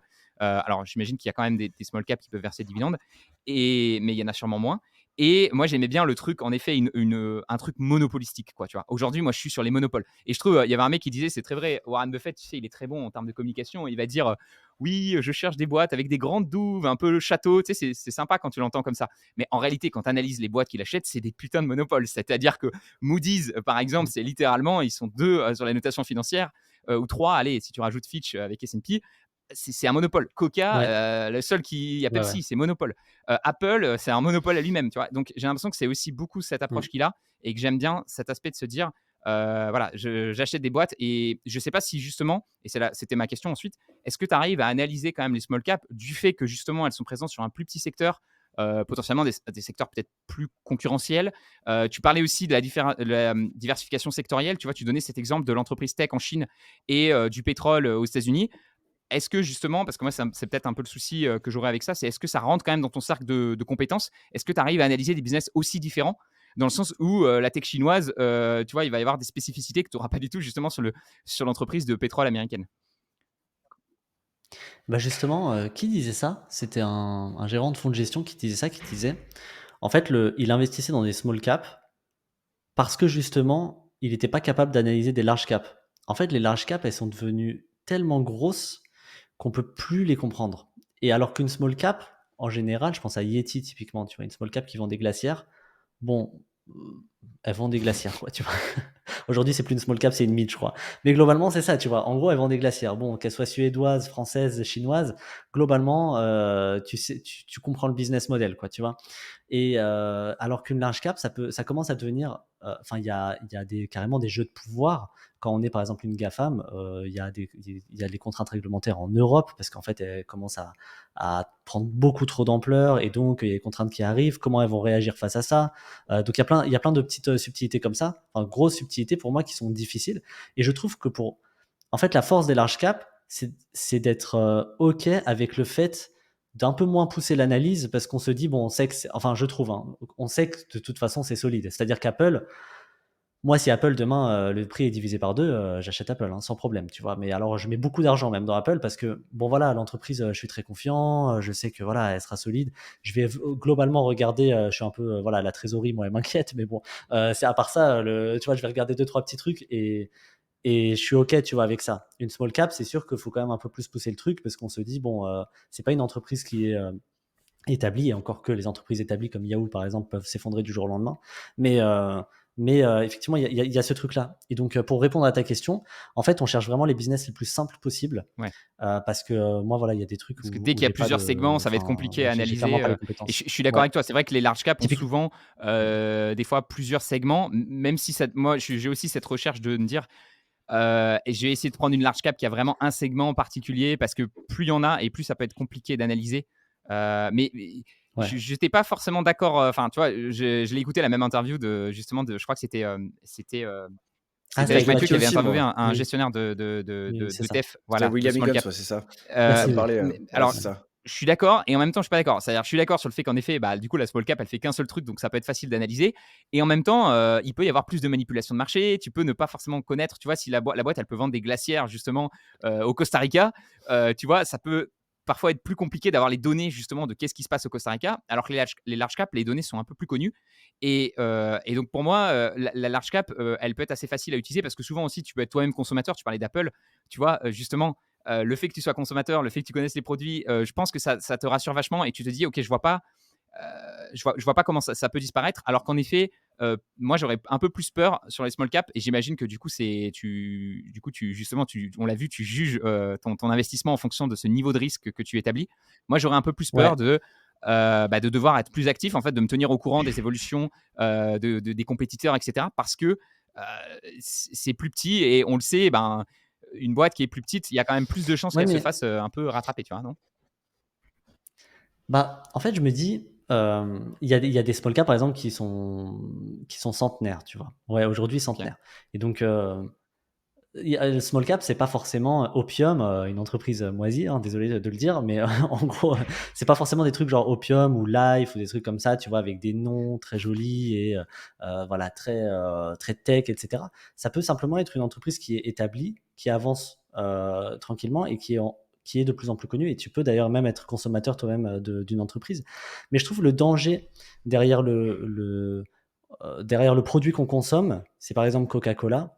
Bon, désolé, pour moi, Coca-Cola, c'est une entreprise un peu pourrie Ouais. en bourse, tu vois. Je suis, Et typiquement, Coca-Cola, c'est enfin, c'est l'entreprise la plus rassurante, la plus je suis d'accord palpable, avec la toi. Ouais. plus, euh, Mais tu vois. Et donc, en fait, il y a cette analyse pour moi fondamentale qu'on fait, qui est simplement, concrètement, est-ce que cette entreprise prend des parts de marché? oui, Est-ce que le marché grandit ou pas? Il n'y a pas de bonne réponse, hein. Un marché qui ne grandit pas, c'est pas forcément une mauvaise chose, mais est-ce qu'elle prend des parts de marché? Est-ce qu'elle vend de plus en plus? Est-ce qu'en gros, elle a cet avantage, comme tu dis, le truc un peu joli, les douves, et cetera, l'avantage concurrentiel? Mais globalement, est-ce que les gens sont prêts à payer cette marque ouais. parce que c'est cette marque, plutôt que cette marque parce que c'est la moins chère? Ça, typiquement, je trouve que c'est le pire avantage concurrentiel qu'on ait, c'est le Mm. truc de payer pas très cher. Donc, ouais, je vois ce que tu veux dire. Moi, je suis d'accord avec toi. Je trouve que c'est beaucoup plus rassurant d'acheter une entreprise établie, mais sur du long terme, Attention, hein. Attention, Enfin, je tiens bien à dire parce que, établi, toi, tu disais justement, tu peux faire moins de recherches. Moi, je suis pas du tout fan des gens qui disent, «Ah Coca, j'achète Coca parce que je bois du Coca», tu vois? C'est pas ça, hein, attention, hein. j'achète Voilà, Nike. j'achète Nike, Ouais, mais de toute façon, dans les portefeuilles des jeunes américains, tu retrouves beaucoup de marques comme ça. Parce qu'en fait, je me dis: «Bon, Ouais, bah, McDo, je connais, donc ouais. j'achète McDo». Non, non, il y a une vraie recherche de Voilà, fondamentaux à c'est mais ça, ouais, faire de McDo toute et façon, tu as des vraies différences quand tu ouais, commences à creuser les marges, et cetera, la croissance, et cetera. Moi, je ouais, pense que Coca, ça fait partie de c'est ces boîtes, ça. en fait, qui vont pas surperformer, donc c'est pas très intéressant parce qu'au final, tu peux acheter un S&P 500 et tu auras la même performance. C'est juste une boîte qui va attirer, Mieux. et sûrement mieux même, c'est juste une boîte qui va attirer des investisseurs un peu, très averses au risque, qui veulent, le plus possible, tu vois, avoir un truc en se disant, «Ça bougera pas» et cetera. Mais en effet, les rendements risquent d'être, assez décevants parce que c'est très valorisé et c'est pas, voilà, il y a beaucoup de Mmh. prédictibilité mais très peu de croissance. Donc j'avoue que moi je cherche les 2. Je cherche de la prédictibilité dans les revenus et aussi beaucoup de croissance. Ouais, Donc ouais, ouais, je comprends. c'est Non, mais en fait, moi je trouve ta méthode elle est intéressante, hein. mais Moi la tienne aussi, honnêtement je suis très c'est curieux, super parce intéressant que qu'on ait l'occasion d'échanger, les gars, vous allez ouais, prendre votre on va formation, se l'un et Clément, l'autre qu'en penses-tu? après. Parce que depuis tout à l'heure, on discute ensemble, qu'est-ce que toi, tu penses de tout ça? Ouais, Bah, en vrai, moi, en vrai, c'est super intéressant parce qu'au final, moi, j'ai pas enfin, en tout cas, j'analyse pas les actions de manière aussi poussée que vous deux parce que pour le moment, j'ai pas le temps, même si j'aimerais le faire. Mais c'est super intéressant parce que vos deux arguments, ils sont hyper. J'ai l'impression en fait que vous dites la même chose, mais juste avec deux petits Ouais. points de vue différents, tu vois. Genre, vous allez juste, ben, toi, Romain, sur les large caps, tu vas aller chercher plus les monopoles et le gros avantage concurrentiel et des boîtes qui vraiment sont, bah, sont établies et qui font du cash et qui en feront encore dans des dizaines d'années. Et juste Joe, bah, toi, tu fais exactement la même chose. Tu vas chercher des boîtes de qualité, peut-être qui sont que sur un seul segment et donc qui ne sont pas des large caps, des mastodontes. Mais l'exemple de la glacière, il est bien, je trouve, parce qu'au final, c'est vrai qu'aujourd'hui, si tu as une boîte qui vend des glacières et qui, sa croissance se porte bien et tout augmente et tous les feux sont au vert d'année en année et ça depuis 10 ans, je vois pas pourquoi on n'irait pas investir dessus non plus, tu Et vois. le Je pense que le critère potentiel de. d'appréciation, je suis complètement d'accord avec toi, Joe, c'est sûr que, pour Apple, faire Ouais, mais x2, après, ça va leur après le demander de potentiel. rajouter 4 trillions, alors mmh, que faire x2 sur une small cap, en Ouais, effet, i mais le les marché marchés sont sont pas pas les mêmes non plus. mais Ouais, voilà, ouais. genre, au final, genre, l'histoire des glacières, peut-être que c'est un bon business, mais peut-être que tout le monde a besoin d'une glacière chez soi, tu vois? alors après j'investis Moi pas dans Yeti, pour moi elle non, est non, enfin non, mais c'est une entreprise qui est c'est pas assez l'exemple. bonne, mais oui voilà, ouais. C'est l'exemple, tu vois? Mais l'exemple, c'est, peut-être que ce produit-là, c'est une small cap parce qu'aussi, ce qu'ils produisent et leur business model font Plus qu'ils sont peut-être un ouais. peu plus capés que des large caps qui vont, du coup avoir des marchés, beaucoup plus larges. Aujourd'hui, Apple, enfin franchement, aujourd'hui il y a encore des réticents, mais l'écosystème Apple, quand tu commences à y toucher, tu Ouais, c'est sors plus, vrai, quoi. c'est vrai. Donc au final, et pourtant, c'est très, très large, mais c'est pas un business qui est très compliqué. Au final, Apple, ils ont du hardware, du software, combiné au hardware qu'ils produisent et ensuite ils ont, du coup des services numériques. Mais Après, moi je rejoins Joe, il y a pas même si Apple est magnifique, il y a toujours un prix juste et si tu payes trop cher, tu réduis ta future Mmh. rentabilité et en effet, Apple pourra pas devenir non plus, la seule entreprise du monde. Donc il faut aussi, bien faire ses calculs et s'assurer que, les potentiels de croissance et cetera, de développement sont réalistes et je comprends tout à fait la critique que tu fais des croissances, des actions growth, même si bon, bah, les mecs qui ont investi sur Tesla jusqu'à présent, ils s'en sont très bien sortis, tu vois? C'est vrai que, C'est vrai. le problème des actions growth, c'est que des fois les prix deviennent délirants et que pour qu'ils fassent sens un jour, il faut vraiment que la boîte explose tout de A à Z. Et je trouve que c'est beaucoup plus, enfin, en prenant un prix qui est plus raisonnable, tu paries plus que la boîte va continuer de faire ce qu'elle fait plutôt que de devenir, tu vois, un succès planétaire. Et je pense qu'il faut faire attention avec ça, le fait de miser sur un long shot, un truc, il faut qu'il se passe un truc incroyable. Mmh. Je pense que moi, il faut que ça reste à peu près comme c'est. Toi, limite, la small cap, c'est ça qui est intéressant. Peut-être qu'il n'y a même pas besoin de grands changements, puisqu'en fait, il faut juste qu'elle soit revalorisée par le marché. Des fois, justement, est-ce que tu as du coup, des stratégies Ouais, d'exit? voilà, c'est Ça serait ça. intéressant parce que moi, justement, dans la quality, c'est ouais, vraiment, je hold parce qu'en fait, je me dis, bah, la boîte, elle va continuer. Est-ce que toi, tu as des small caps aussi où c'est plus, tu te dis, là, le PER est de 2,5, normalement, franchement, ça vaut 10. C'est juste transitoire, je l'achète et je la revends dès que ça retourne à un PER de 10. Je sais pas si tu as ce genre de choses. Aujourd'hui, Ok. je fais pas ça. Après, je me ferme pas de porte, hein, tu vois? Mais, moi, c'est en tout cas, la stratégie que j'ai mise en place, que je transmets, c'est purement, très, très long terme, tu vois? En fait, c'est le fait de se casser la tête au début à créer son portefeuille et après, c'est bon. Et après, en fait, on investit et vu que les entreprises dans lesquelles on investit sont théoriquement, en tout cas, excellentes, on se prend plus la tête et c'est comme Monster qui a explosé les performances Ouais. d'Apple, tu vois. Alors, bien sûr, on peut citer un exemple comme ça, mais je veux dire, l'idée, c'est ça, c'est de se dire, en fait, très, très long terme et vérifier une fois par an quand même les rapports, tu vois, vérifier qu'il n'y a pas eu de catastrophe, tu vois, de changement de PDG qui pourrait tout changer, parce que pour les petites entreprises, c'est plus impactant, des trucs comme ça. Mais ouais, après, voilà, c'est juste ça, non, Ouais, très long terme. tu restes pas un peu plus quand même à l'affût de toutes les news qui peuvent sortir sur les small caps, parce que je me dis, tu vois, sur des boîtes qui ont des business, on va dire, avec un seul pan de business, qui vendent un produit, qui sont monoproduits par exemple, il peut y avoir potentiellement une concurrence plus rude qui arrive plus vite. Genre, imaginons, je sais pas, un mec qui crée des imprimantes, ils font que ça, et il y a une autre boîte qui arrive qui font des meilleures imprimantes, bah, ça peut tout niquer très rapidement, tu vois. Bah, Alors c'est que, pour ça qu'on regarde. Ouais, c'est pour ça qu'on regarde comment on appelle ça déjà? La barrière à l'entrée.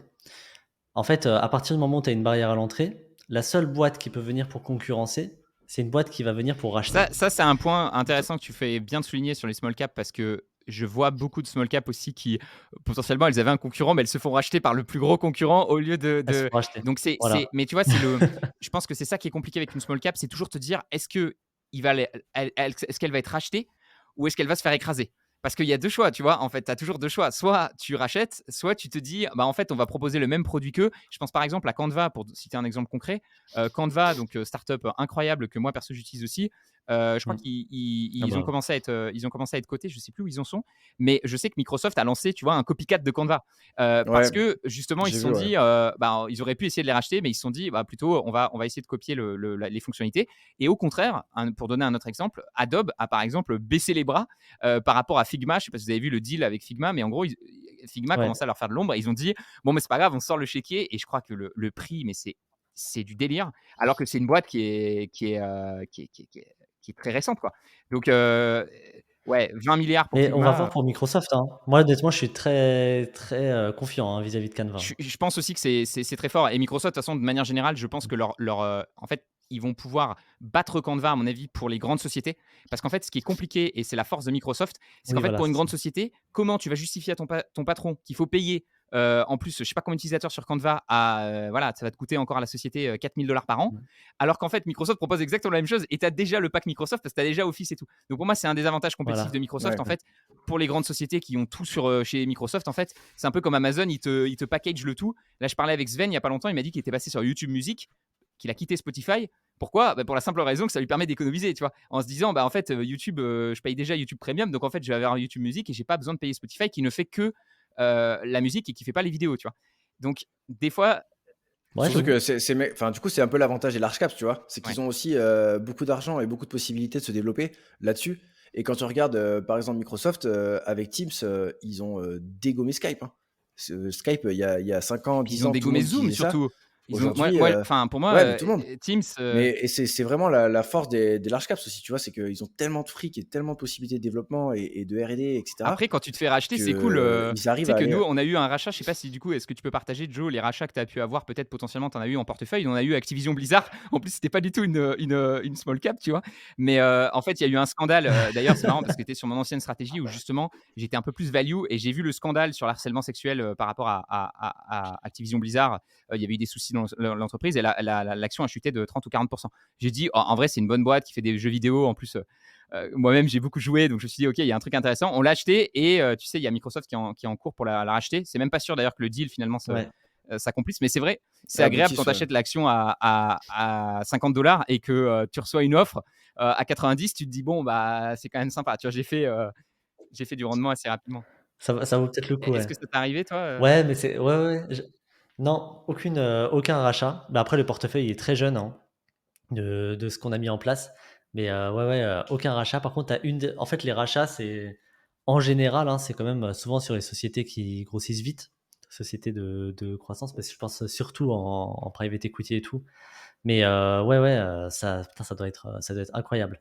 Oui, c'est vrai que en fait, les large cap, elles ont moi, je trouve qu'elles ont un avantage concurrentiel. C'est clair qu'elles sont tellement solides qu'elles peuvent quand même, voilà, enfin, elles peuvent concurrencer très vite, presque très facilement, mais je suis pas sûr que ce soit aussi facile que ça. parce qu'on préfère toujours un spécialiste à un généraliste, tu vois. Et donc Microsoft a l'avantage des bureaux, mais elle n'a pas l'avantage des particuliers. Et moi, honnêtement, Canva, je suis pas inquiet pour eux, hein, Ouais, mais franchement. est-ce que pour Microsoft, qu'est-ce qui paye le plus? C'est le Bah, B2B eux, ou... c'est le B2B largement. Ouais, voilà. Pour eux. Donc, si Oui, eux, mais ils arrivent Apple, c'est pas le Non, B2B. Apple, justement, et Non, tu Tu vois, vois? c'est intéressant parce que moi, je trouve que Apple et Microsoft, par exemple, ça n'a rien à voir parce qu'en fait, Microsoft, ils ont beaucoup plus des clients Ouais, B2B et Apple B2C. Donc, pour moi, la B2B, ouais, diversification, on voilà. en parlait dans le dernier podcast, pour moi, tu peux avoir des entreprises, tu vois, Apple, Microsoft, tu pourrais dire, c'est pareil, c'est les GAFAM, c'est la tech, etc. Mais en fait, je trouve que les clients sont complètement différents parce que Microsoft, c'est vraiment les Ouais. grandes boîtes qui veulent des services de cloud, alors qu'Apple, bah, c'est vachement, toi et moi, c'est les petits clients, quoi. Et du coup, c'est pour ça qu'il ne faut pas Ouais, ouais, s'arrêter ouais, en effet aux clairement. analyses que des produits que tu utilises parce qu'il y a énormément de boîtes qui servent des grandes entreprises, tu n'as aucune idée et en fait, elles font un pognon dingue en servant les grandes boîtes. Et on Ouais, discutait aussi mais il y a pas clairement. longtemps de la diversification sectorielle, parce que du coup avec Romain on en a parlé pas mal là-dessus, et justement on en arrivait à parler du fait que en fait les boîtes les large caps sont tellement diversifiés à l'intérieur même de leur propre business que il est impossible de comparer deux large caps, tu vois. Là il disait Apple et Microsoft, c'est considéré comme de la tech, mais est-ce que il y a les mêmes risques et est-ce qu'il y a les mêmes problèmes sur les boîtes? Pas forcément, tu vois. Donc, et Ouais. ça, pour le coup, avec les small caps, peut-être que tu as plus cet aspect sectoriel parce que, j'en reviens encore à l'histoire de glacière, mais une boîte qui vend des glacières, ben, elle fait que ça. Donc, du coup, elle a vraiment un secteur d'activité. Et du coup, peut-être que prendre 3 boîtes dans ce secteur d'activité-là, c'est contre-productif, alors que sur les large caps, Bah, sachant qu'elles sont justement, très non. diversifiées. Justement, non. Ah ouais? Parce qu'en fait, Ouais, mais si, tu vas. regarde, imaginons qu'on va vraiment prendre les glacières. Toutes les small caps n'ont pas un monoproduit, mais bon, imaginons que tu es une entreprise qui a un monoproduit. Bah justement, c'est encore plus facile de diversifier au sein d'un même secteur. Parce que quelle que soit l'entreprise que tu vas prendre autre, elle vend forcément autre chose à d'autres gens. Alors que des large Ouais, pas caps, faux. au bout d'un moment, ça se recoupe, tu vois. Meta, Apple, Microsoft font pas du tout la même chose, mais bon, Microsoft c'est vraiment du B2B, mais à part, on va dire Meta et Apple font pas du tout la même chose. Mais au bout d'un moment, ça se recoupe. Elles sont finalement concurrentes parce que elles se partagent les données en gros. Et donc, vu que justement elles font tout, bah, il y a forcément un moment où Apple va peut-être à terme concurrencer les banques. Et donc, elle se rajoute entre guillemets de nouveaux concurrents. Après, moi je suis Ouais. très confiant à Apple, je pense que c'est une très bonne Mais entreprise, hein. Mais il y a cet aspect-là. Et la diversification sectorielle, ouais, je pense qu'elle est beaucoup plus subtile que ce qu'on aimerait nous dire de il faut une entreprise tech, une entreprise Ouais. matière première, une entreprise truc. Ça veut rien dire. Matière Déjà, première, je ça pense peut qu'on. être des minières, ouais, Ouais, je pense que de toute du façon, métal, il y a, du il y tout, a- il y a des secteurs du qui sont bois. plus ou moins à éviter. Si tu es là sur le long terme et que tu veux un portefeuille stable, il y a quand même des T'éviterais secteurs. quoi, par on a exemple? dit les bancaires tout à l'heure. À part les On a Les, dit bancaires. les, ban- les les bancaires. bancaires, les Les bancaires, bancaires, ouais. tout ce qui est. Même en vrai, l'énergie, je suis pas fan. Sauf, on avait discuté, mais toutes les entreprises de transport, c'est peut-être un peu En- mieux. Tout ce qui est automobile, par exemple, Ouais, aviation. c'est réputé, c'est réputé je- Ouais, ouais, gros ça, je suis d'accord. Mais c'est pas un secteur, ça, Ouais, c'est c'est un une sous-secteur, c'est industrie. une mais industrie, oui, grosses voilà. dépenses en capex. En fait, moi, de manière générale, je déteste. C'est pour ça que la glacière, c'est peut-être le mauvais exemple parce que pour moi, les entreprises qui font un produit, qui le vendent en one shot. Enfin, maintenant, j'ai vraiment arrêté. Avant, j'avais des producteurs de bateaux, ce genre de trucs dans l'ancien portefeuille. Aujourd'hui, je me dis, Ah, t'en je as. veux surtout pas de dépenses en capex. C'est-à-dire, limite, ça m'arrange si l'entreprise n'a pas des usines à faire tourner parce que je sais que ça va coûter très cher et que c'est toujours des dépenses voilà, en plus. Et je préfère le maximum de, comme on l'a dit dans le business, des produits récurrents. C'est-à-dire que la glacière, tu l'achètes une fois, tu la gardes 20 ans. Donc en fait, c'est comme la voiture ou l'avion. Tu l'achètes une fois, c'est des contrats, mais une fois que tu l'as, tu vois, c'est pas, il n'y a pas le côté récurrence. Alors que justement, et d'ailleurs, voilà, Apple, c'est un bon exemple. Tu as l'impression que c'est un achat en one shot et en fait, tu comprends que c'est très récurrent. Et tu vois, je voulais revenir sur deux choses. Alors, je vais donner un argument pour ma stratégie et un argument contre ma stratégie, histoire d'équilibrer au maximum mon propos. L'argument pour ma stratégie, ça serait de dire, tu vois, tu disais, les large caps souvent sont faciles à comprendre et donc bah, c'est un peu facile. Tu dis, bon, bah, Coca, ça existera toujours et tout. Moi, en analysant très en détail ces business-là, tu te rends compte qu'en fait, tu comprends rien. Par exemple, je donne l'exemple Visa Mastercard. Oui, Tout c'est le ce monde que, connaît ouais, Visa ouais. Mastercard. Euh, je te promets que la vidéo d'analyse de 20 minutes, si tu veux, je te l'enverrai que j'ai fait sur Mastercard. Tu me l'as Je envoyé? te l'ai déjà envoyé. Ok, Ouais, ok. tu me l'avais envoyé, ouais. Je sais pas, tu vas me dire ce que tu en penses, mais c'est beaucoup plus complexe que ce qu'on pense. Et en fait, l'avantage compétitif est beaucoup plus fort que ce qu'on peut imaginer du premier regard. On peut se dire, bah, en fait, suffit que quelqu'un invente une CB ou il suffit que les gens se mettent à payer en crypto et ces deux boîtes, elles disparaissent. En fait, non, c'est beaucoup plus compliqué que ça. Elles ont des deals avec justement toutes les différentes banques. Donc ça, pour moi, il faut faire attention de ne pas juste s'arrêter à OK, cette boîte, elle fait ça. Il faut comprendre les dessous de la boîte parce que c'est justement là où il va y avoir des poches de valeur, à mon avis. Tu vois, typiquement, Warren Buffett, il a compris qu'Apple, c'était pas juste des téléphones, il a compris que c'était un écosystème. Et c'est ça qui a tout changé. Et Ouais. aujourd'hui, c'est la même thèse sur Tesla. Il y a des gens qui disent Tesla, c'est pas juste des voitures, c'est un écosystème de batteries, voilà. Et c'est ça qui fait que la valorisation, c'est pour ça que tu peux arriver à des valorisations complètement différentes. Et de Donc, données. bien pousser l'analyse de Mm. large cap. Et après, là où je suis complètement d'accord avec toi, Joe, c'est qu'il ne faut pas non plus se dire la large cap, c'est bon, elle est là, elle va rester toute sa vie. Parce qu'on a des exemples, je pense récemment, de petites boîtes, de petites startups qui viennent complètement mettre à mal des grandes boîtes. Donc, dans l'histoire, on a eu Kodak, etc. Donc, toutes des grandes boîtes qui ne sont pas su se renouveler. Et je pensais il n'y a pas longtemps, par exemple, à Adobe. On parle beaucoup d'intelligence artificielle en ce moment. Vous avez sûrement entendu parler de Midjourney. C'est incroyable à quel point le logiciel d'Adobe est nul par rapport à Midjourney. Et pourtant, on compare une boîte Adobe qui pèse des milliards et des milliards en bourse, qui a des ingénieurs de malades pour créer les meilleurs trucs. Midjourney, c'est 12 gars dans un garage. Enfin, tu vois, les mecs, c'est même pas une boîte. Et ils te créent un logiciel avec l'intelligence artificielle Ça qui, dit qui vient, un gros voilà, avec Discord. avec un serveur Discord. Non mais C'est ouf. quand tu vois ce genre de Discord, choses, ouais, c'est vrai que tu quand te tu dis penses. Ouais. attention, la tech, c'est aussi le danger de la tech, c'est toujours s'assurer que la boîte va suffisamment rester finalement dans l'innovation. Et c'est peut-être plus simple d'investir dans des boîtes un peu plus. Tu vois, je me dis, tu investis, je sais pas, Bah, tu te dans une boîte conf- qui fait du transport ferroviaire.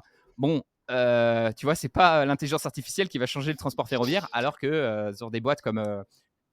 Peut-être que sur ce secteur-là, tu te confrontes un peu plus à une concurrence que tu n'attends pas, quoi.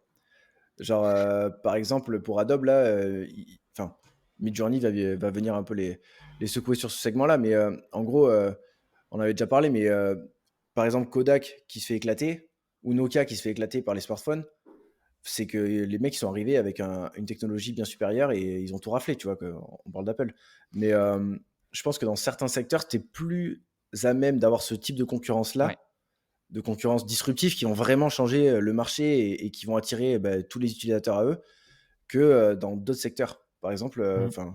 aujourd'hui, Ouais. si on reprend l'exemple de Coca-Cola, certes, c'est une boîte un peu ennuyeuse, mais c'est pas parce qu'une autre boisson va arriver sur le marché que les gens vont stopper peut-être du jour au lendemain l'utilisation de boire du Ils vont Coca, boire tu les vois. deux, tu sais, Monster Après, Coca-Cola, enfin, tu sais, ces entreprises-là, c'est des croissances synergiques en fait. Donc, comme LVMH, en fait, Pernod Ricard, tu vois, typiquement, Pernod Ricard, elle fait qu'acheter. En fait, elle fait des acquisitions, elle achète des entreprises et elle gagne son argent comme ça et ça marche très bien. En fait, Berkshire Hathaway, typiquement, les croissances synergiques, c'est aussi, ça peut être aussi très puissant parce qu'en fait, c'est simplement des acquisitions. Tout le monde est gagnant, la boîte qui s'est fait acheter est aussi gagnante, tu vois, et ça monte très vite. Donc, ça, pour moi, tu n'as aucune chance, tu vois, face à une boîte qui fait. C'est pour ça que, par exemple, je trouve qu'il y a des exemples où les large caps, c'est bien. C'est pour ça que moi, je suis pour une diversification. L'immobilier, typiquement les rates, bah, une entreprise, de toute façon, on le sait tous, hein, enfin, tous ceux qui s'intéressent à l'immobilier, acheter un immeuble, en général, c'est plus rentable qu'acheter un appart. Et Mm. donc, quand on a plus d'argent, en gros, on peut faire de plus grosses acquisitions et donc plus de rentabilité. Donc avoir des rates qui sont des large caps et qui font justement qui achètent en masse et qui achètent vraiment de gros terrains, bah, c'est beaucoup plus intéressant qu'une rate small cap. En fait, c'est logique, hein, elle pourra être beaucoup plus rentable que ce que nous on pourrait faire ou en tout cas ce qu'une petite entreprise pourrait faire. Donc Après, ouais, moins de ça, douves, peut-être, Joe, tu je vois, suis d'accord pour avec toi. rebondir. Peut-être moins de douves sur les rates parce que justement, elles sont en concurrence avec peut-être d'autres rates. Dès qu'il y a un nouveau bien sur le marché, alors évidemment, comme tu dis, s'il y a un bien, là, il y a un bien de Las Vegas qui est en train d'être vendu, clairement, ça va pas être acheté par une small cap, ça va sûrement être parmi les gros players. Donc, je pense à Realty Income, je pense à Vici, qui Ouais, vont potentiellement racheter ça. Mais c'est vrai que, donc pour moi, alors que Pernod Ricard, ce qui est intéressant, c'est qu'il y a une marque qui est forte et donc ils peuvent ouais. juste augmenter les prix et logiquement il y a des mecs Ah qui bah boivent oui, vraiment toujours oui. du Ricard et du coup c'est fort aussi quand il y a cet aspect marque parce que tu as automatiquement une récurrence. Moi il y a un critère qui m'a fait penser à ça Mm. juste Clément pour terminer sur cette question d'avantage compétitif, c'était aussi de se dire un critère que j'ai rajouté il y a pas longtemps, c'est de se dire est-ce que la boîte peut se permettre de faire des erreurs, parce que ça c'est encore plus puissant, c'est-à-dire on l'a vu, Kodak a fait une erreur, elle s'est fait wipe out, quoi. Elle a dégagé, quoi. Moi, ce que j'aime bien, c'est les boîtes qui ont fait de la merde et qui sont toujours là, tu vois. Et je pense par exemple à S&P Global et Moody's, tu vois. C'est-à-dire que littéralement, c'est des notations financières. Elles ont donné des triple A à voilà, vraiment des obligations qui étaient dégueulasses, Des produits voilà. financiers de merde. Et aujourd'hui, 10 ans plus tard, elles sont toujours là et c'est toujours les seules sur le marché. Et je trouve ça intéressant, tu vois, cette réflexion de se dire, c'est des boîtes qui sont c'est tellement compliqué de venir les concurrencer que même si elles font n'importe quoi, et ben ça reste les acteurs principaux de ce marché-là. Donc j'avoue, j'aime bien moi cet aspect où tu te dis, Ah, c'est intéressant, ouais, je l'ai pas tu cette vois. question, ouais. Mais on Ah, c'est pourrait comparer intéressant. nos checklists parce que je pense qu'on aurait des choses intéressantes aussi sur justement sur les checklists. Ouais, ouais, grave. Ah bah Qu'est-ce qui est grave. important comme type de produit qu'est-ce que tu regardes ouais.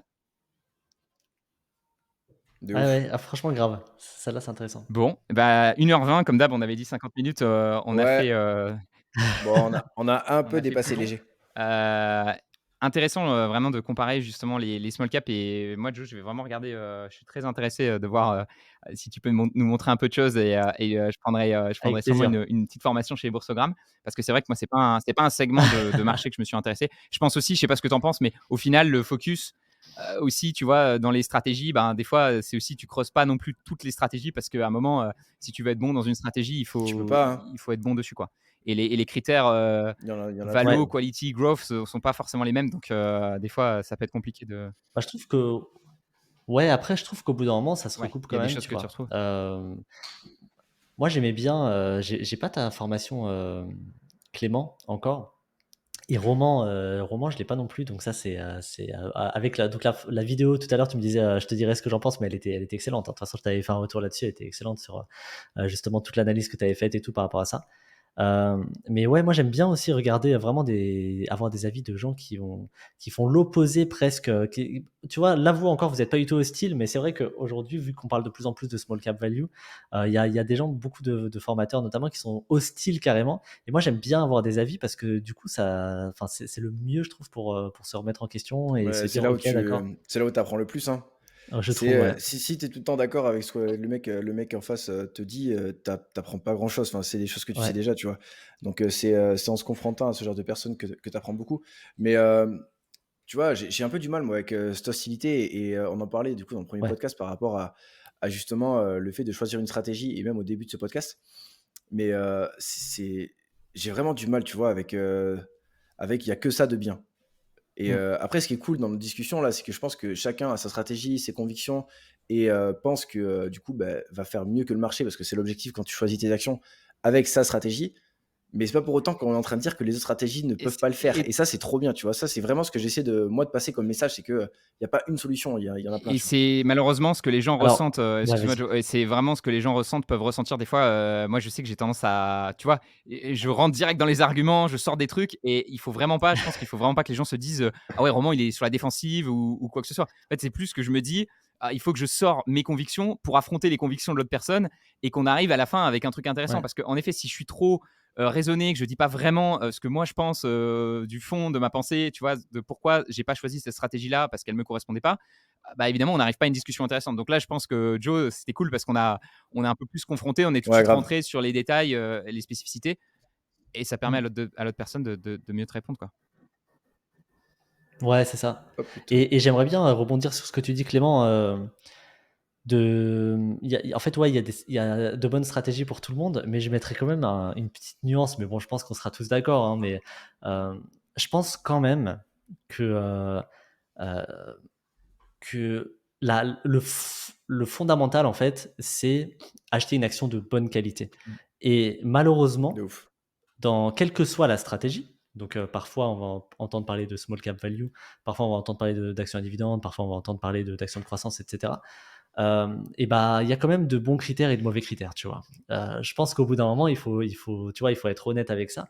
Et il y a parfois des choses qu'on peut voir en analyse d'action où c'est mauvais, tu vois. Je trouve que c'est pas qu'une question de stratégie, c'est pas qu'une question de point de vue ou quoi. C'est simplement que non, il faut surtout pas acheter ça, quoi, tu vois. Je te rejoins complètement, Joe, et je pense que, il y avait un mec, j'aimais bien, il disait, «Il faut acheter, des actions de qualité à un prix juste et les garder sur le long terme». On est d'accord sur ces 3 stratégies. Le truc et qu'est-ce qui est le plus dur? Ouais, Alors voilà. souvent on dit: «Le plus dur, c'est de garder sur le long terme». Mais en fait, garder sur le long terme, une fois que tu as compris et cetera, tu es bien dans ton mindset, je pense que c'est pas si compliqué que ça. Acheter à un prix juste, là, ça va dépendre à quel point tu mets la valo, en fonction, de tes prix, mais c'est pareil, c'est pas, Moi, plutôt que dire acheter un Ouais, prix ouais, juste, ça va, c'est pas le plus d'ailleurs, dur. moi, je me dis plus ne pas surpayer. C'est-à-dire, je veux pas payer un prix qui soit délirant. Par contre, là où, à mon avis, tout le travail c'est acheter de la qualité. Parce que je pense que tout le monde, quand on achète une Mmh. action, tout le monde dit j'achète de la qualité, mais on n'est pas d'accord sur qu'est-ce qui est de la qualité en fait. Et donc, c'est vraiment Ouais, définir ouais, c'est concrètement avec ça. des critères précis. Moi, c'est ce que j'essaie de faire avec une note sur 20, justement en regardant le ROS, en regardant les marges et en comparant ça avec un indicateur S&P Mmh. 500 par exemple. Parce qu'il y a beaucoup de gens en France qui achètent Total et qui disent c'est une entreprise de qualité. Bon, bah, moi, je pense pas que ce soit une entreprise de Ouais, qualité. malheureusement. Donc, et, et voilà. Mais Et donc, ça, qu'est-ce qu'on met derrière c'est le tout mot un sujet, qualité? ça. Hein. C'est ça qu'il faut des fois passer, je pense, beaucoup de temps à définir. Parce que personne n'achète une entreprise en disant je fais de la merde. Tu vois, il y a très peu de gens qui sont capables, sauf peut-être certains investisseurs value qui jouent des coups sur le court terme en se disant ok, là je sais que c'est n'importe quoi, mais je l'achète parce que je veux faire un coup. Mais 95%, je pense, des gens, quand ils achètent une action, ils se disent c'est une bonne entreprise. Maintenant, est-ce que Mmh. c'est une meilleure entreprise Ouais, fondamentalement que voilà. les ETF? Mais parce que là, et je pense qu'aussi, je pense Ah que oui. ça dessert énormément le stock picking et la gestion active parce que du coup, bah, les fervents défenseurs des ETF, et ils ont raison parce qu'au final, c'est les stats.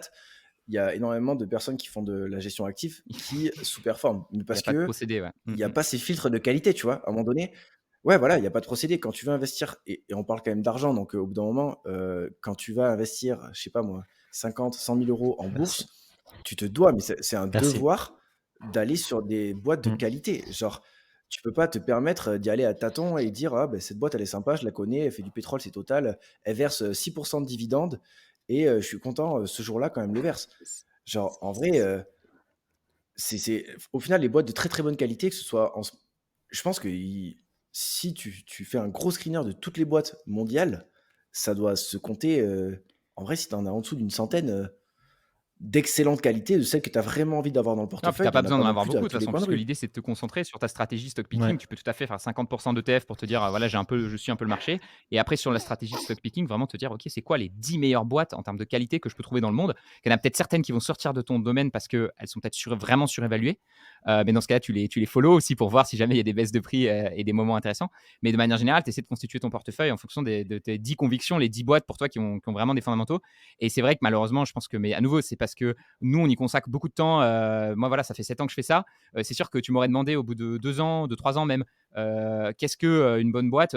Enfin, naturellement, tu as des critères qui sont beaucoup moins poussés. Et donc, tu as moins de temps pour analyser. Et donc, tu regardes un peu quelques critères. C'est très en surface, en fait. Et vu que tu creuses pas, tu peux t'arrêter vite fait en te disant, en effet, le yield, il a l'air important. L'action, j'ai regardé son cours, elle a baissé. Ouais. Et en fait, ça, c'est de l'analyse, tu vois, à la louche. Et ça, en effet, les fervents défenseurs, comme tu dis, les ETF ont raison de mettre ça en avant, de dire attention, ce genre de stratégie ne fonctionne pas. Hein. À mon avis, voilà, si tu veux surperformer le marché, il faut avoir un vrai procédé Non, solide On travaille, ouais. et pas faire Mmh. ça à l'aveugle, quoi. ouais. Bon, est-ce qu'on fait pas un point final, parce que là, du La coup, on caméra de se Clément dirige a vers 1 heure sauté. et On avait demie. dit Allez, 50. vas-y. Ma caméra a dit ciao. Du coup, je suis tout jeune, mais tout va bien. Et ouais, je pense que c'est un bon point final. On a fait quand même une bonne heure et demie, je pense, full valeur là, et plein de trucs intéressants. Moi, je me suis mis un peu en spectateur quand vous parliez de votre stratégie, et c'est super intéressant du coup parce que j'ai, moi, ça m'ouvre l'esprit à plein de choses. Et je pense que de toute façon, bah, vous aussi, entre vous. Et voilà. Est-ce que vous avez un Joe, petit mot de la fin? vas-y, envoie-moi des small caps. Joe, Je vais à regarder. toi. Je vais, je vais, Je vais Ah, rejoindre, je vais n'oubliez rejoindre pas la le, formation, n'oubliez je vais pas le regarder un peu tout Telegram. ça et en vrai, on peut même se faire un deuxième épisode, parce que je pense que c'est aussi ça qui est intéressant, c'est qu'après, tu vois, là, on parle en surface, mais on n'a pas forcément analysé chacun nos différents procédés. Et je pense qu'on peut s'apporter beaucoup parce que j'échange avec des investisseurs sur WhatsApp et des fois, il suffit d'un truc, de te dire ah ouais, j'avais pas pensé à le mettre dans ma checklist. Et boum, automatiquement, Ouais. ton système il est renforcé parce que tu penses aussi à vérifier ce critère-là. Et c'est trop fort. Donc, merci à toi d'être venu sur le podcast. C'est trop chouette. Surtout on a appris aussi beaucoup de choses C'était sur super cool. l'entrepreneuriat, sur les décisions stratégiques de positionnement et tout. C'était chouette de l'avoir à la fois au niveau micro et au niveau macro finalement. Bah écoute, franchement, ouais, bah, merci à tous les deux, hein, parce que vraiment c'est génial. Moi j'adore, parler et en plus, là, enfin, c'était hyper cool, avec vous donc non, non, merci pour l'invitation et quand vous voulez, on se refait ça, hein. Quand vous voulez, moi je avec grand plaisir Allez, pour Allez, avec participer podcast dans un plaisir. 2 et prochain puis épisode. du coup, ça peut être intéressant de voir l'évolution aussi avec le temps, de la stratégie parce que moi, je t'ai dit que la mienne avait changé. Bah, grave. Tu vois, potentiellement, quand tu Ouais, vois, je pense qu'avec l'expérience, des fois, tu vas voir, des choses, enfin, c'est vrai que après, il faut faire attention. En fait, c'est ça qui est dur en bourse, c'est que des fois, ça t'apprend les mauvaises leçons.